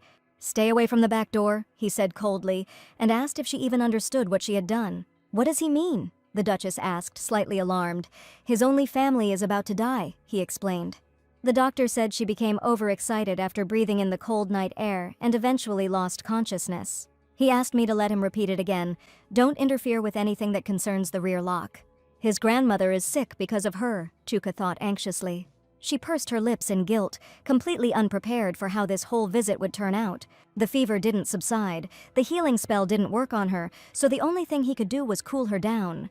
That's all he could do now. He said she needed absolute bed rest. "So?" Leonard asked. "She can't be cured, in fact, there is a way," the doctor answered. "An herb called Claudin could cure her illness, but it grows on the highest cliffs. Even an experienced herbalist could have died in such weather, but Leonard said he would go." "Sir," the knights threw themselves at the Duke's feet. "You cannot," they shouted to His Excellency. They said they would go in his place. "He is the head of the Esbaden house, please. He must think about the lives he must govern." The Duke looked at his close subordinates in bewilderment, and giving in, sighing, he said that he would wait until the rain stopped. Layla, soaked from the rain, ran crying to Sylvia, and Madame asked why she was outside at such a time. "Especially in this form, but it doesn't matter," Layla interrupted her. "They have an emergency." "Her Highness is outside now," she cried. "What?" Sylvia asked in surprise. What does she mean, look at the weather? But Layla was shouting that she meant that she just rode off on a horse. She went to get grass for His Excellency's grandmother. Sylvia trembled. She asked anxiously how she knew about it, but then the Duke asked Layla what she had just said. "Your Excellency!" Layla cried. The headmaid shuddered. And his lordship asked, in order to make sure that he had not misheard, who had gone and for what. Having heard the reason for the servant's tears, he could not remain on the sidelines. The knights shouted to him how dangerous it was to ride a horse in such weather, even for him. If he leaves while the late Duchess Margaret is ill, Sir Nate may wonder. As Leonard continued to jump, he wondered what she was thinking, going outside in such a downpour.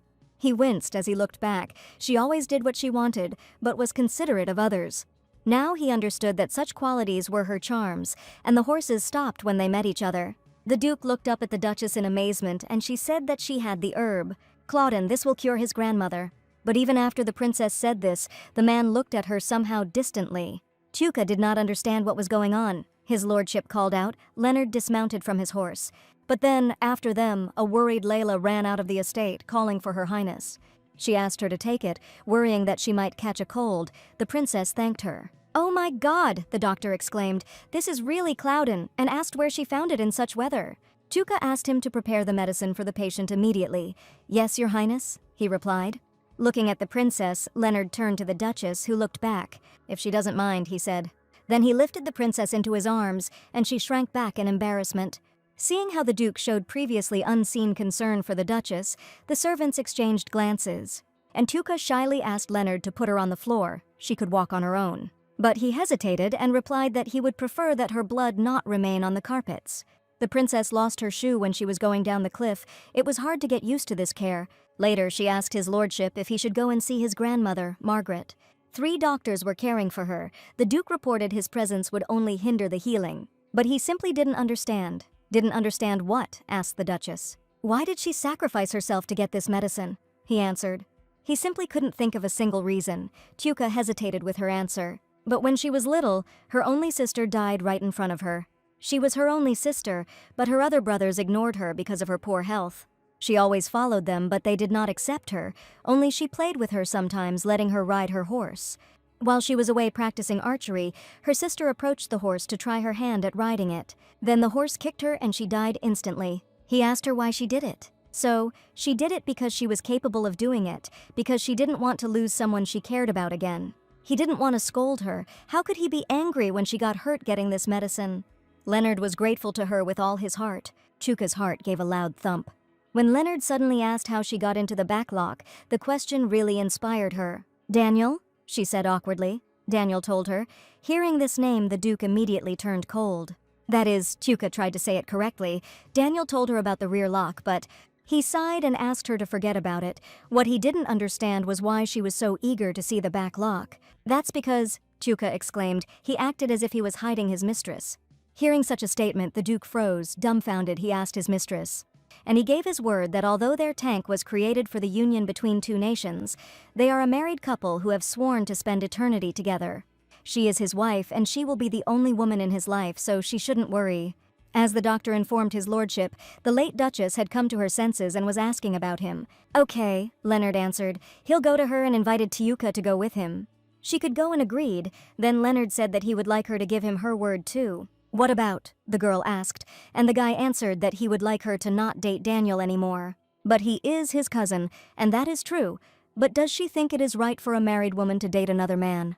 After thinking, Tuka said, "Okay, she will avoid meeting alone with Daniel." Leon thanked her. And smiling, he invited her to head to the back castle. Agreeing, she followed his lordship, while a turmoil of emotions was going on in her soul. Layla was indignant why she didn't use the healing spell. It could have healed her leg in the blink of an eye. But Tuka read in a book that one can gain immunity to healing spells. So it's better to let the wound heal naturally, unless it's very serious.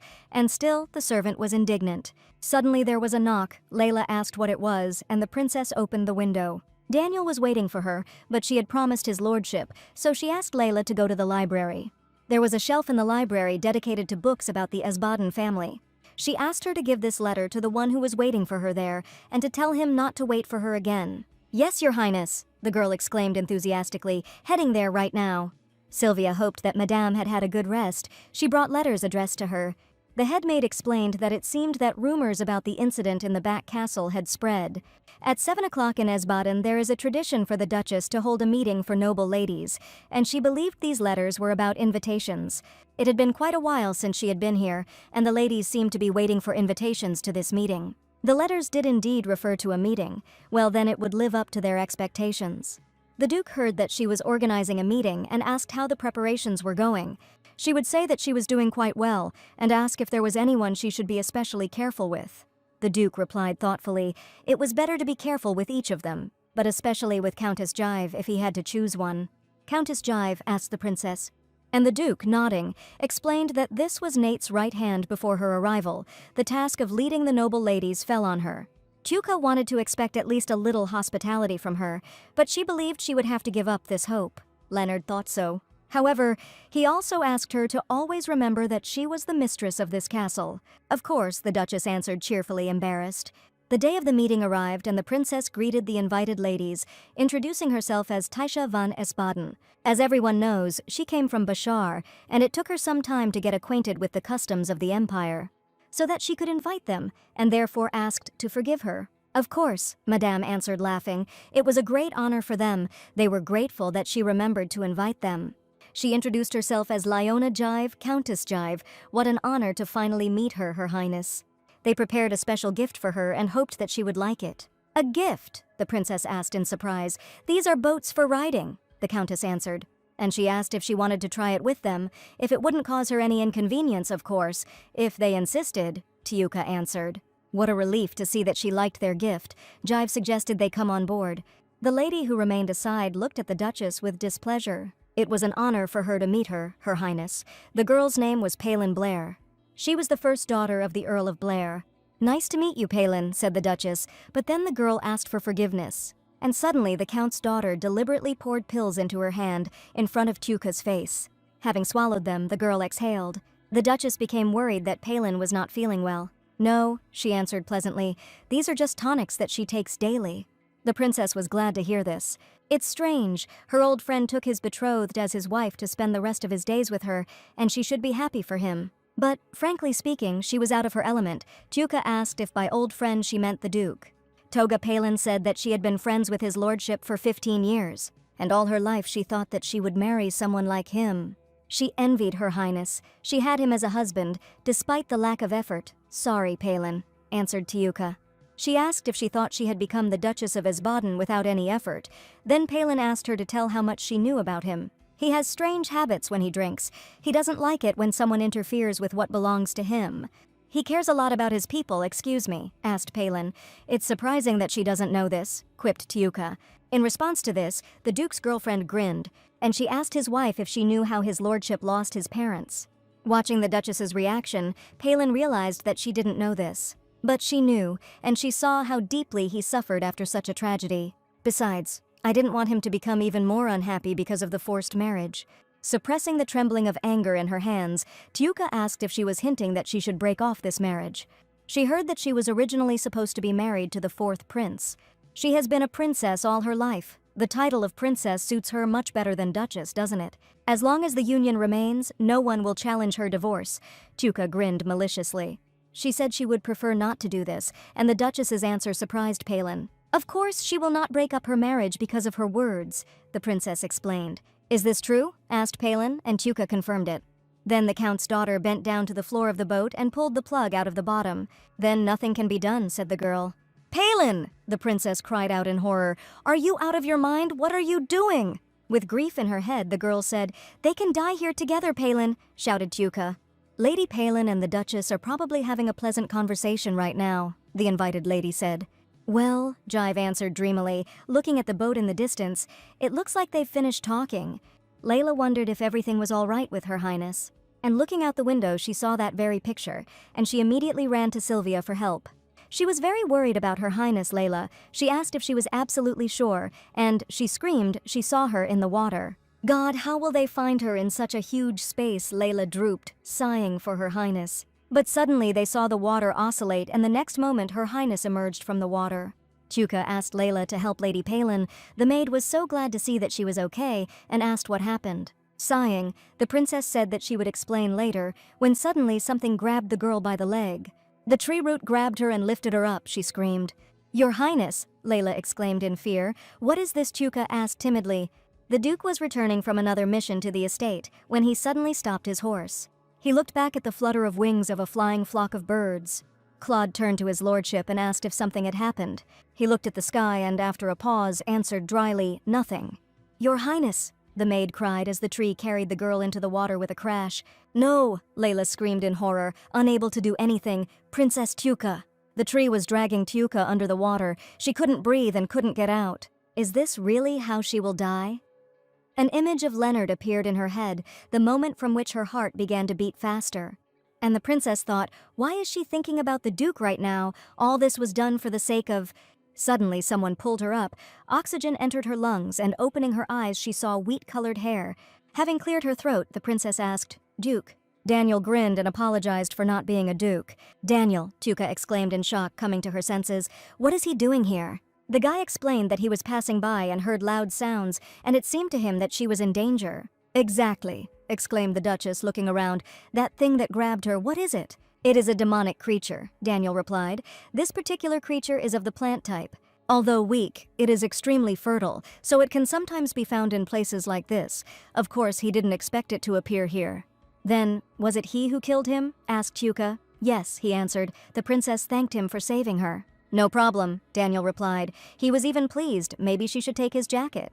"Your Highness," Sylvia and Layla ran up to her, but suddenly stopped in horror. "Your Highness," the servant cried out in embarrassment. How could she be so careless?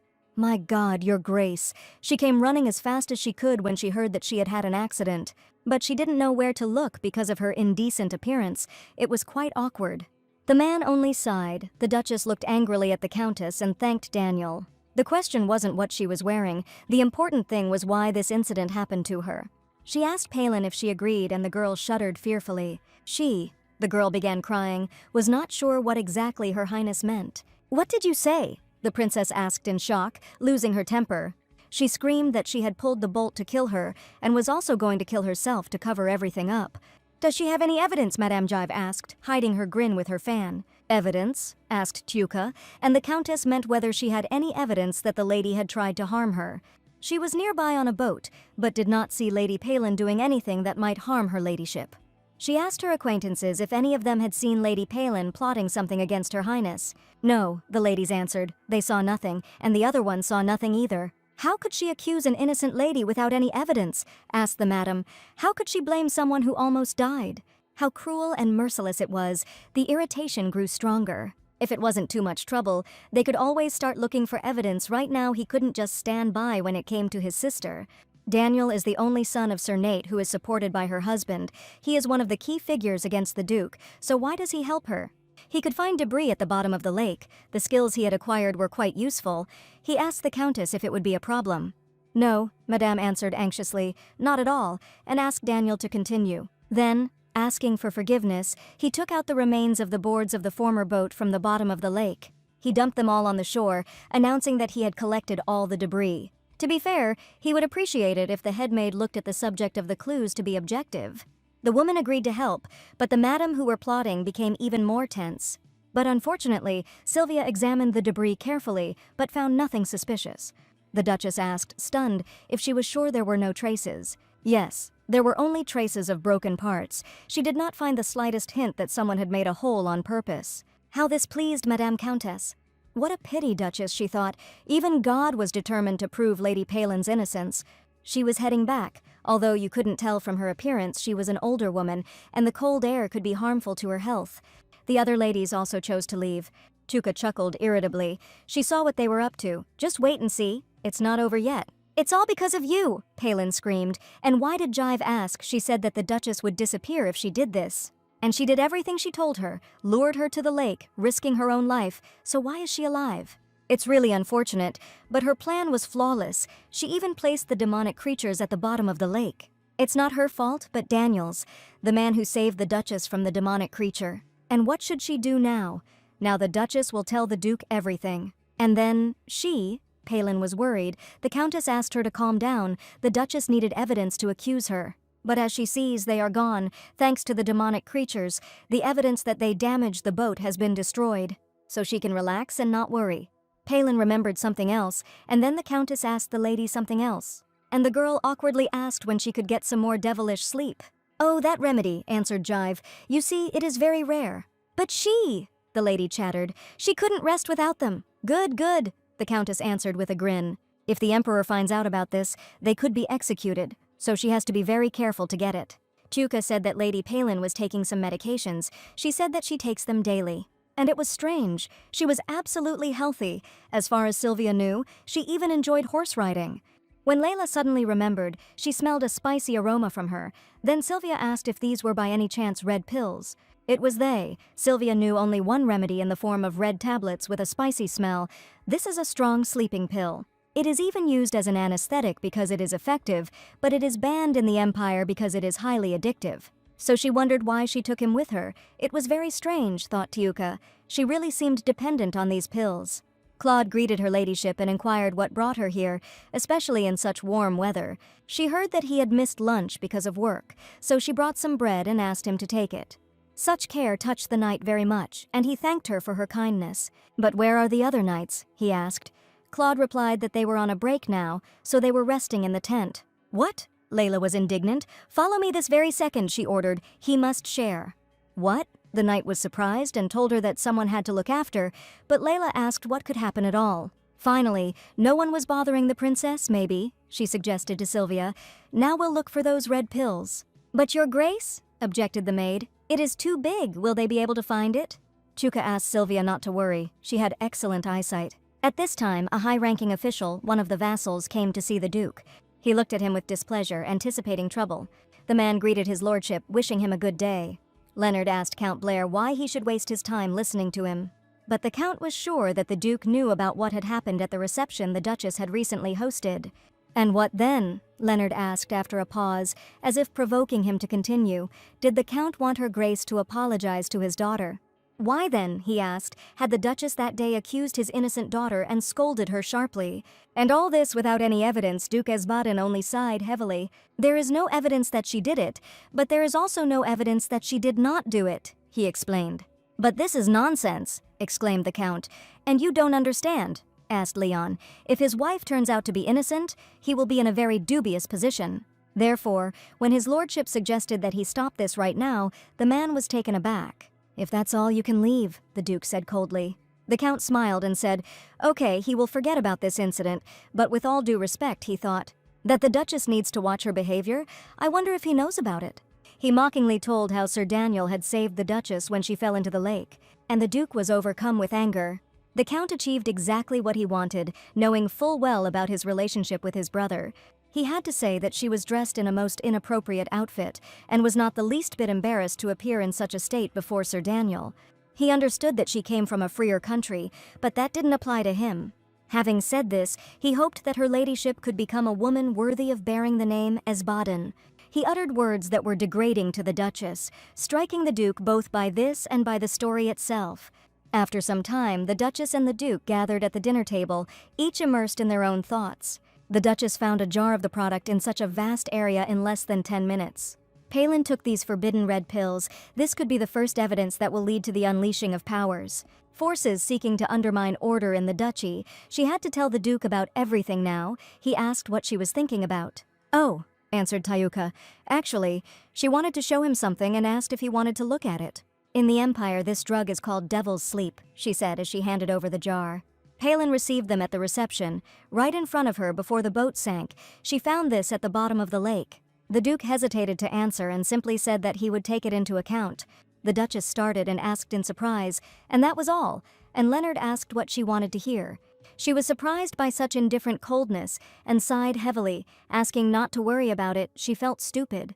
With a groan, the Duke admitted that he too had something he wanted to say. It seems she didn't listen to what he said last time, what he was talking about. Tiuka was indignant. Daniel, he explained coldly, he had told her not to be alone with him. When they got tired of becoming such close friends that she could appear before him in an inappropriate manner, the Duke asked, "It seems," the princess answered cautiously, "there was a misunderstanding. It happened by accident. He was passing by and saved her. And their conversation was just an exchange of pleasantries," she answered, and Leonard asked, "By chance, you say?" She might think so, but Daniel's intentions could be completely different. He repeated for the last time, "Make sure he doesn't hear again that she was in a compromising situation with another man." "This!" exclaimed the princess.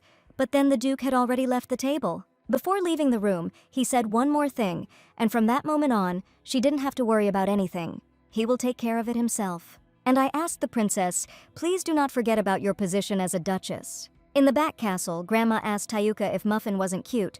Tayuka asked if Muffin was the name of a toy cat. "Muffin is not a toy," she replied. "He can talk. Thank you for curing the disease, Margaret," he says. Listening to this, the princess laughed, while she was overcome with mixed emotions. Seeing the state of Leon's wife, his grandmother asked Tayuka if something had happened. She looked sad. Well, actually," she wanted to answer, but the woman immediately realized that it was because of Leon and asked what that was about. Tuka looked at her grandmother in amazement and asked how she found out. Well, the old woman answered thoughtfully, Margaret has good intuition. So what happened, she asked. Well, and then Princess Bashara poured out her soul to her, and Margaret said, well, of course, the thing is that Leon loves Tuka. You know, when Leon comes here, he always talks about her, what Tiuka said today, what expression she had on her face, what she did. And when he talks about Tuka, he always looks happy. Yesterday he said that he was glad that Tuka wasn't seriously hurt. Doesn't this mean that she is dear to Leon, this man? He worries about her. Tuka's heart beat faster. But Margaret liked Daniel too, so she hoped that the three of them could get along. So, old lady Tuka asked, help them so that they both become like before again. Margaret said this from the bottom of her heart, and suddenly a clouding of consciousness occurred in her head again. She asked Tuka what they had just talked about. Margaret, Tuka gasped, about Leonard and Daniel. Suddenly, there was a crunch of branches outside the window. Not hearing it, Margaret asked Tuka what had happened. What is that sound? The girl thought anxiously. An intruder, but there are knights standing outside. The only one who could break through such dense security was Daniel. She noticed him downstairs and wondered why he was there. She had to go down and check. Realizing that he had fallen, the girl tried to wake him up and bring him back to consciousness. My lady, he said to the Duchess, how pleasant it is to meet her by chance in such a place. By chance, Tuka thought, stunned. The guy was breathing heavily and didn't look very good. She asked if he was okay, saying he looked bad and she would call a doctor. She asked if he was listening to her, but then Daniel disconnected again, and the Duchess became alarmed. I had to drag it inside and observe the condition. After some time, Daniel came to his senses and seeing Tiuka asked, My lady. He wanted to ask something, but she answered without listening to the end, They are inside the rear castle. As expected, the guy noticed, his lady was so kind. The doctor said that due to him overexerting himself during the recent monster suppression, fortunately the fever seemed to have subsided. Well, come back when you feel better, advised the princess, and she went. It was time for her to go, but then Daniel took her hand, stopping her. The deliberate touch created an awkward and oppressive silence. He looked at her in his own way, and Tiuka looked back fearfully, calling him by name. Suddenly there was a bang at the door, and the Duke, angry at what he saw, asked what he was doing. He asked menacingly how he dared to touch the Duchess, and Tiuka became wary. You've gone crazy, Leonard explained angrily and fiercely. He quickly came closer to them and forcibly tore Bart's hand away from his wife's hand, causing pain. Wait, the princess exclaimed to her husband. What are you doing with the sick man? The Duke stopped. What is she doing? He asked indignantly. Does his wife really think that the maids in the Duke's house are just decorations? There is no need to interfere in this matter. Tiuka was simply stunned. She wondered why the Duke, as before, was now too. Thoughts grew into bursting feelings. She did not finish speaking but screamed as a person can. Indeed, she exclaimed, clenching her teeth in a depressed voice. And just as abruptly as she had snapped at the Duke, the princess walked around him and left the room. The door slammed behind her, leaving Leonard tense and Daniel exhaling heavily. They say a man's jealousy is terrible, but to see it in person is an even more pitiful sight than ugliness. He laughed. A man full of suspicion is hard to love, said his lordship's brother Daniel van Esbaden. Leonard became angry. You always use the same excuse, saying it's always an accident, thinking he has no idea what he's up to. Leonard was not about to waste words, so he ordered him to stay away from the Duchess. And if he refuses? Daniel asked with a grin.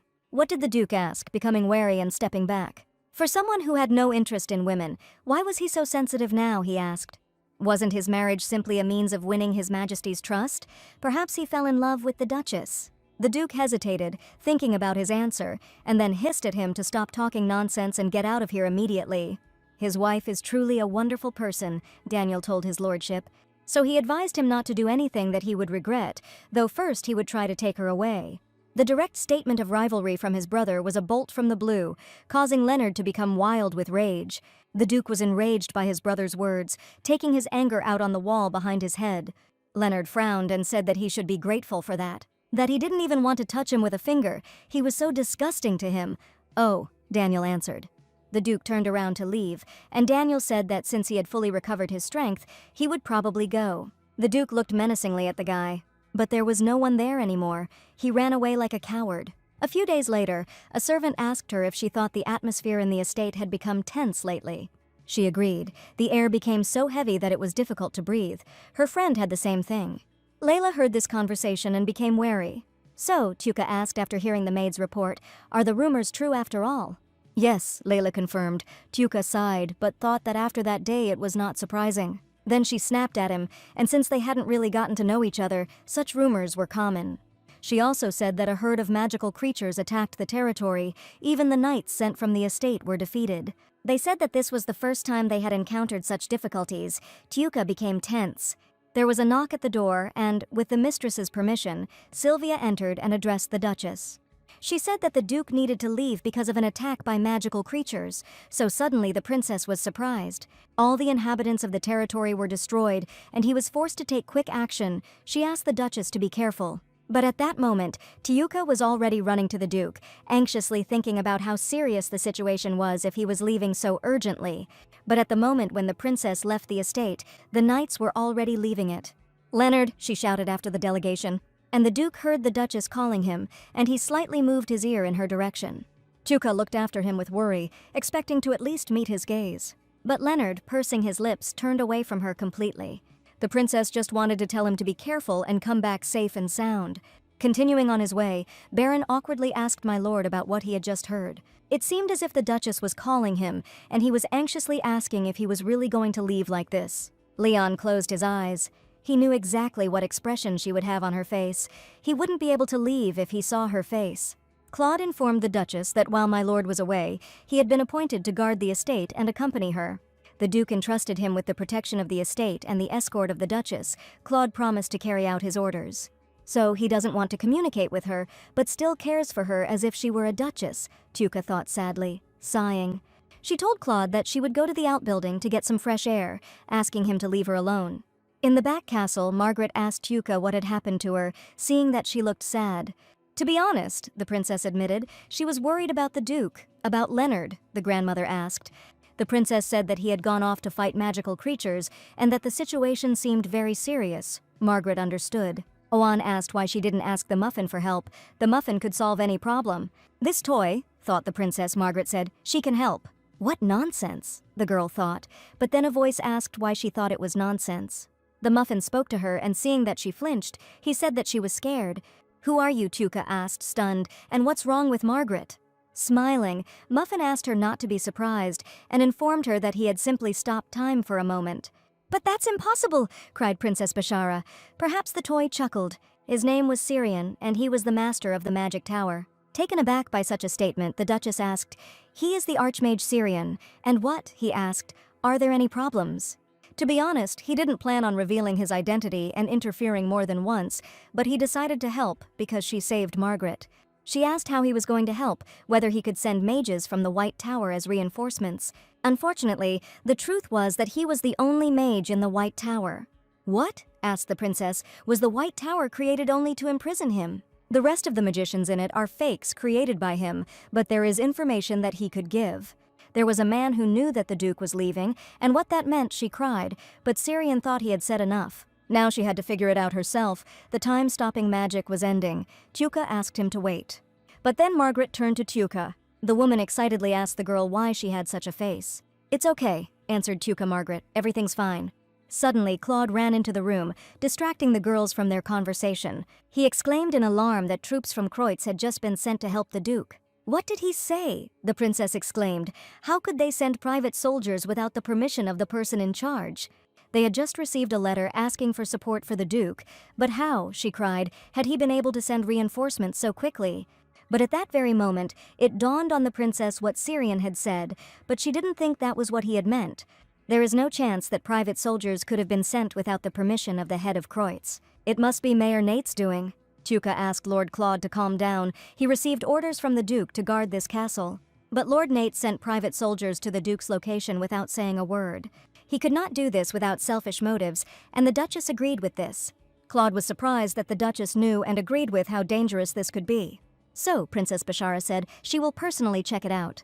And then the princess came to meet the Lord, his dear daughter-in-law. "How much time has passed?" said Sir Nate.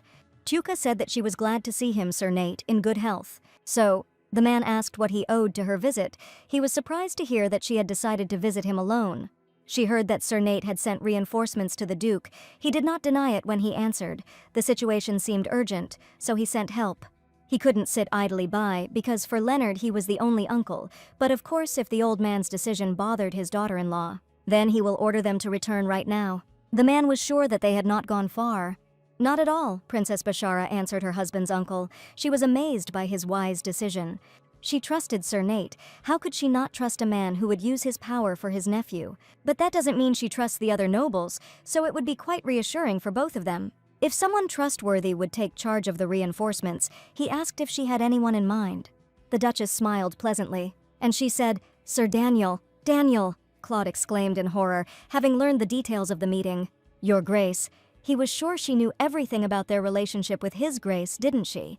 She understood, the Duchess answered Sir Claude, but she also believed. What is the difference between a bad relationship and not trusting each other? So she asked him not to worry, guaranteeing that Daniel would not do anything that would harm his lordship. According to Margaret, they were very close, so there was a high chance that Daniel would not harm the Duke. "Your Grace," Claude tried to reason with her, but Tuca said therefore instead of worrying. She asked Sir Claude to please focus on strengthening the castle. The man nodded in agreement, obeying the Duchess's instructions. Thus, Daniel was appointed manager of the reinforcements sent to the Duke. The father asked Daniel to remember he didn't have to do anything while he was there. The father repeated the same words over and over again. The son replied, "Then he will proceed from the fact that he understands what he means. Stay there, don't do anything." He asked if he understood him, father. Daniel turned to him. Listening to him speak so categorically, even he began to doubt him and asked what he had planned this time. "What are you thinking about?" Nate shouted. "Kill your own brother and pass it off as an accident," his son reminded him. "What is that if not a plan?"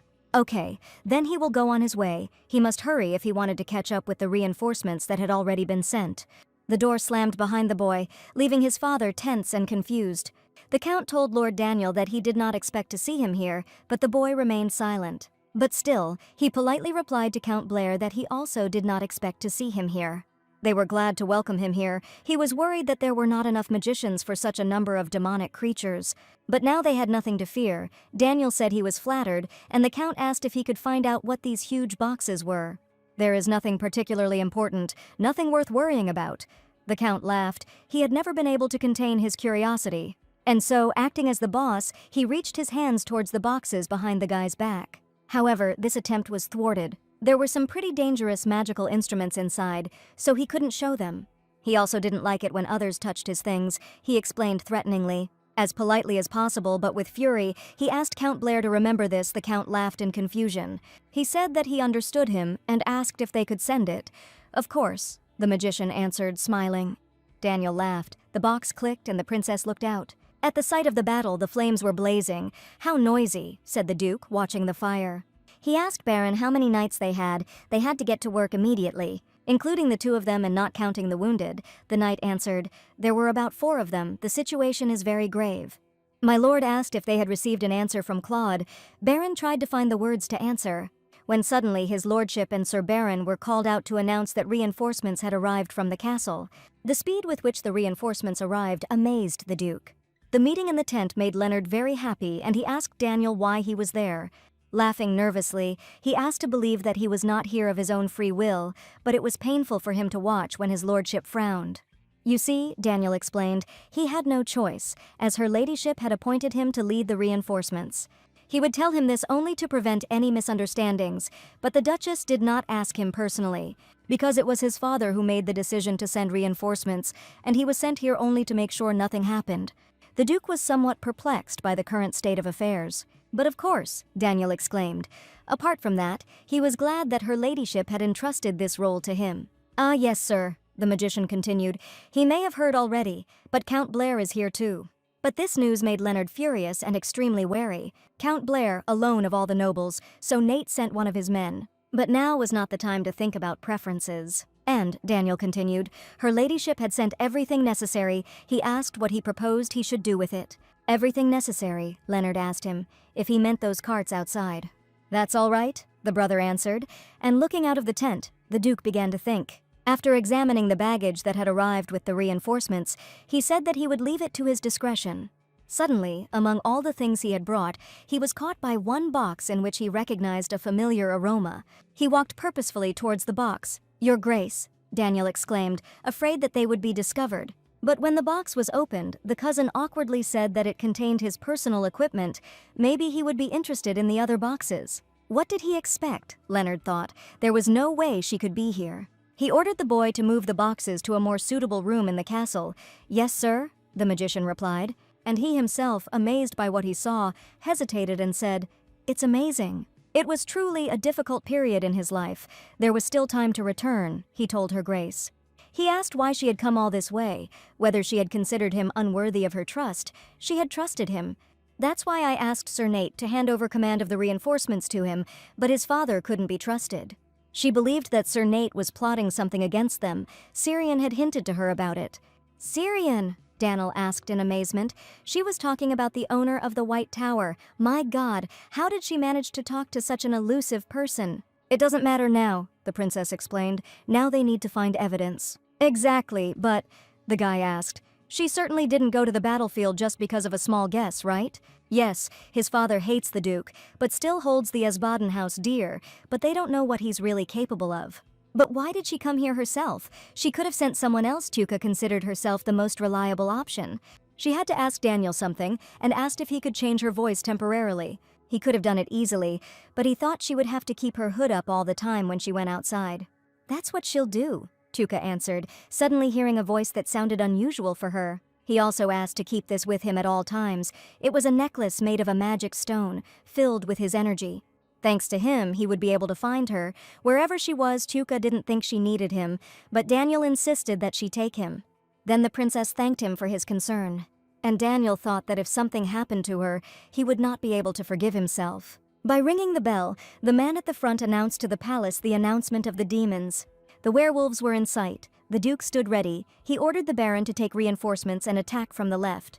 He himself was about to attack from the right. They watched. "God," he said, "these creatures are approaching without stopping." She had to help them now, the girl said, but suddenly the magician stopped her. "The thing is, Count Blair was passing by." She asked why he was here. He should be fighting monsters. Daniel didn't like all this either. He offered to watch. The barrier creation was completed. The magician asked if they should activate it now. "Activate it," the Count ordered. "Oh, Sir Nate, his methods are sometimes difficult to understand.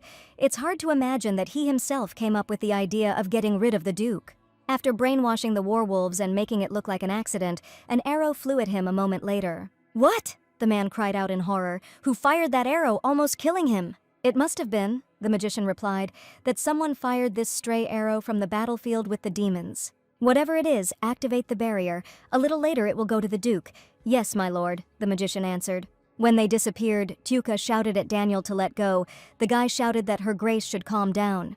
"Didn't he hear the Count's words?" asked Tuka. "He plans to kill the Duke and make it look like an accident. But this does not give her the opportunity to shoot him in the head. She herself must not harm the Count. This would be tantamount to destroying evidence." Only now did Daniel's words bring Tuka to her senses, and she realized that she had almost done something stupid in the heat of the moment. "Okay," she agreed. "Then she should ask him for something." The guy listened.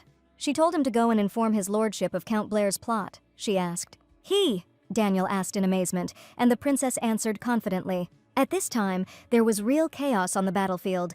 The werewolves attacked without stopping. The Duke ordered not to hold back. He shouted, "A wound on the battlefield is a medal. No matter how severe the pain, it leads to victory. Now fight." The knights agreed. It was hard to fight one beast. His lordship was truly magnificent. A magician came out onto the field and, asking for forgiveness, snapped his fingers. With one swing, he destroyed the 3 werewolves and announced that he would move on.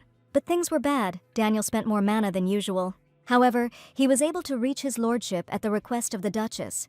He informed the Duke that he had an urgent message for him from Her Grace. Leonard reminded her grimly that he had warned him to stay away from her. Without making any threats, Daniel asked if he wanted to hear the message or not. Relaxing just a little, Leonard said, "Very good, pass on the message." Well then, he asked the Duke to let him take them where they would not be heard. Having sent the magician to her husband, Tiuka continued to help fight the demons from the rear. The monsters received blow after blow, but there was no end to them, when suddenly his lordship called Daniel. Seeing her comrade in arms, she ran up to him and asked if he had told his lordship what he had answered. "Well," Daniel answered her guiltily, "he did so, but his lordship said, even if what he said about Count Blair was true, he would deal with it himself, so he had nothing to worry about." "That's all he said," Daniel reported. "Which?" Tuka exclaimed, "and that's it." Worried about her husband, she asked how he was going to resist the wizard.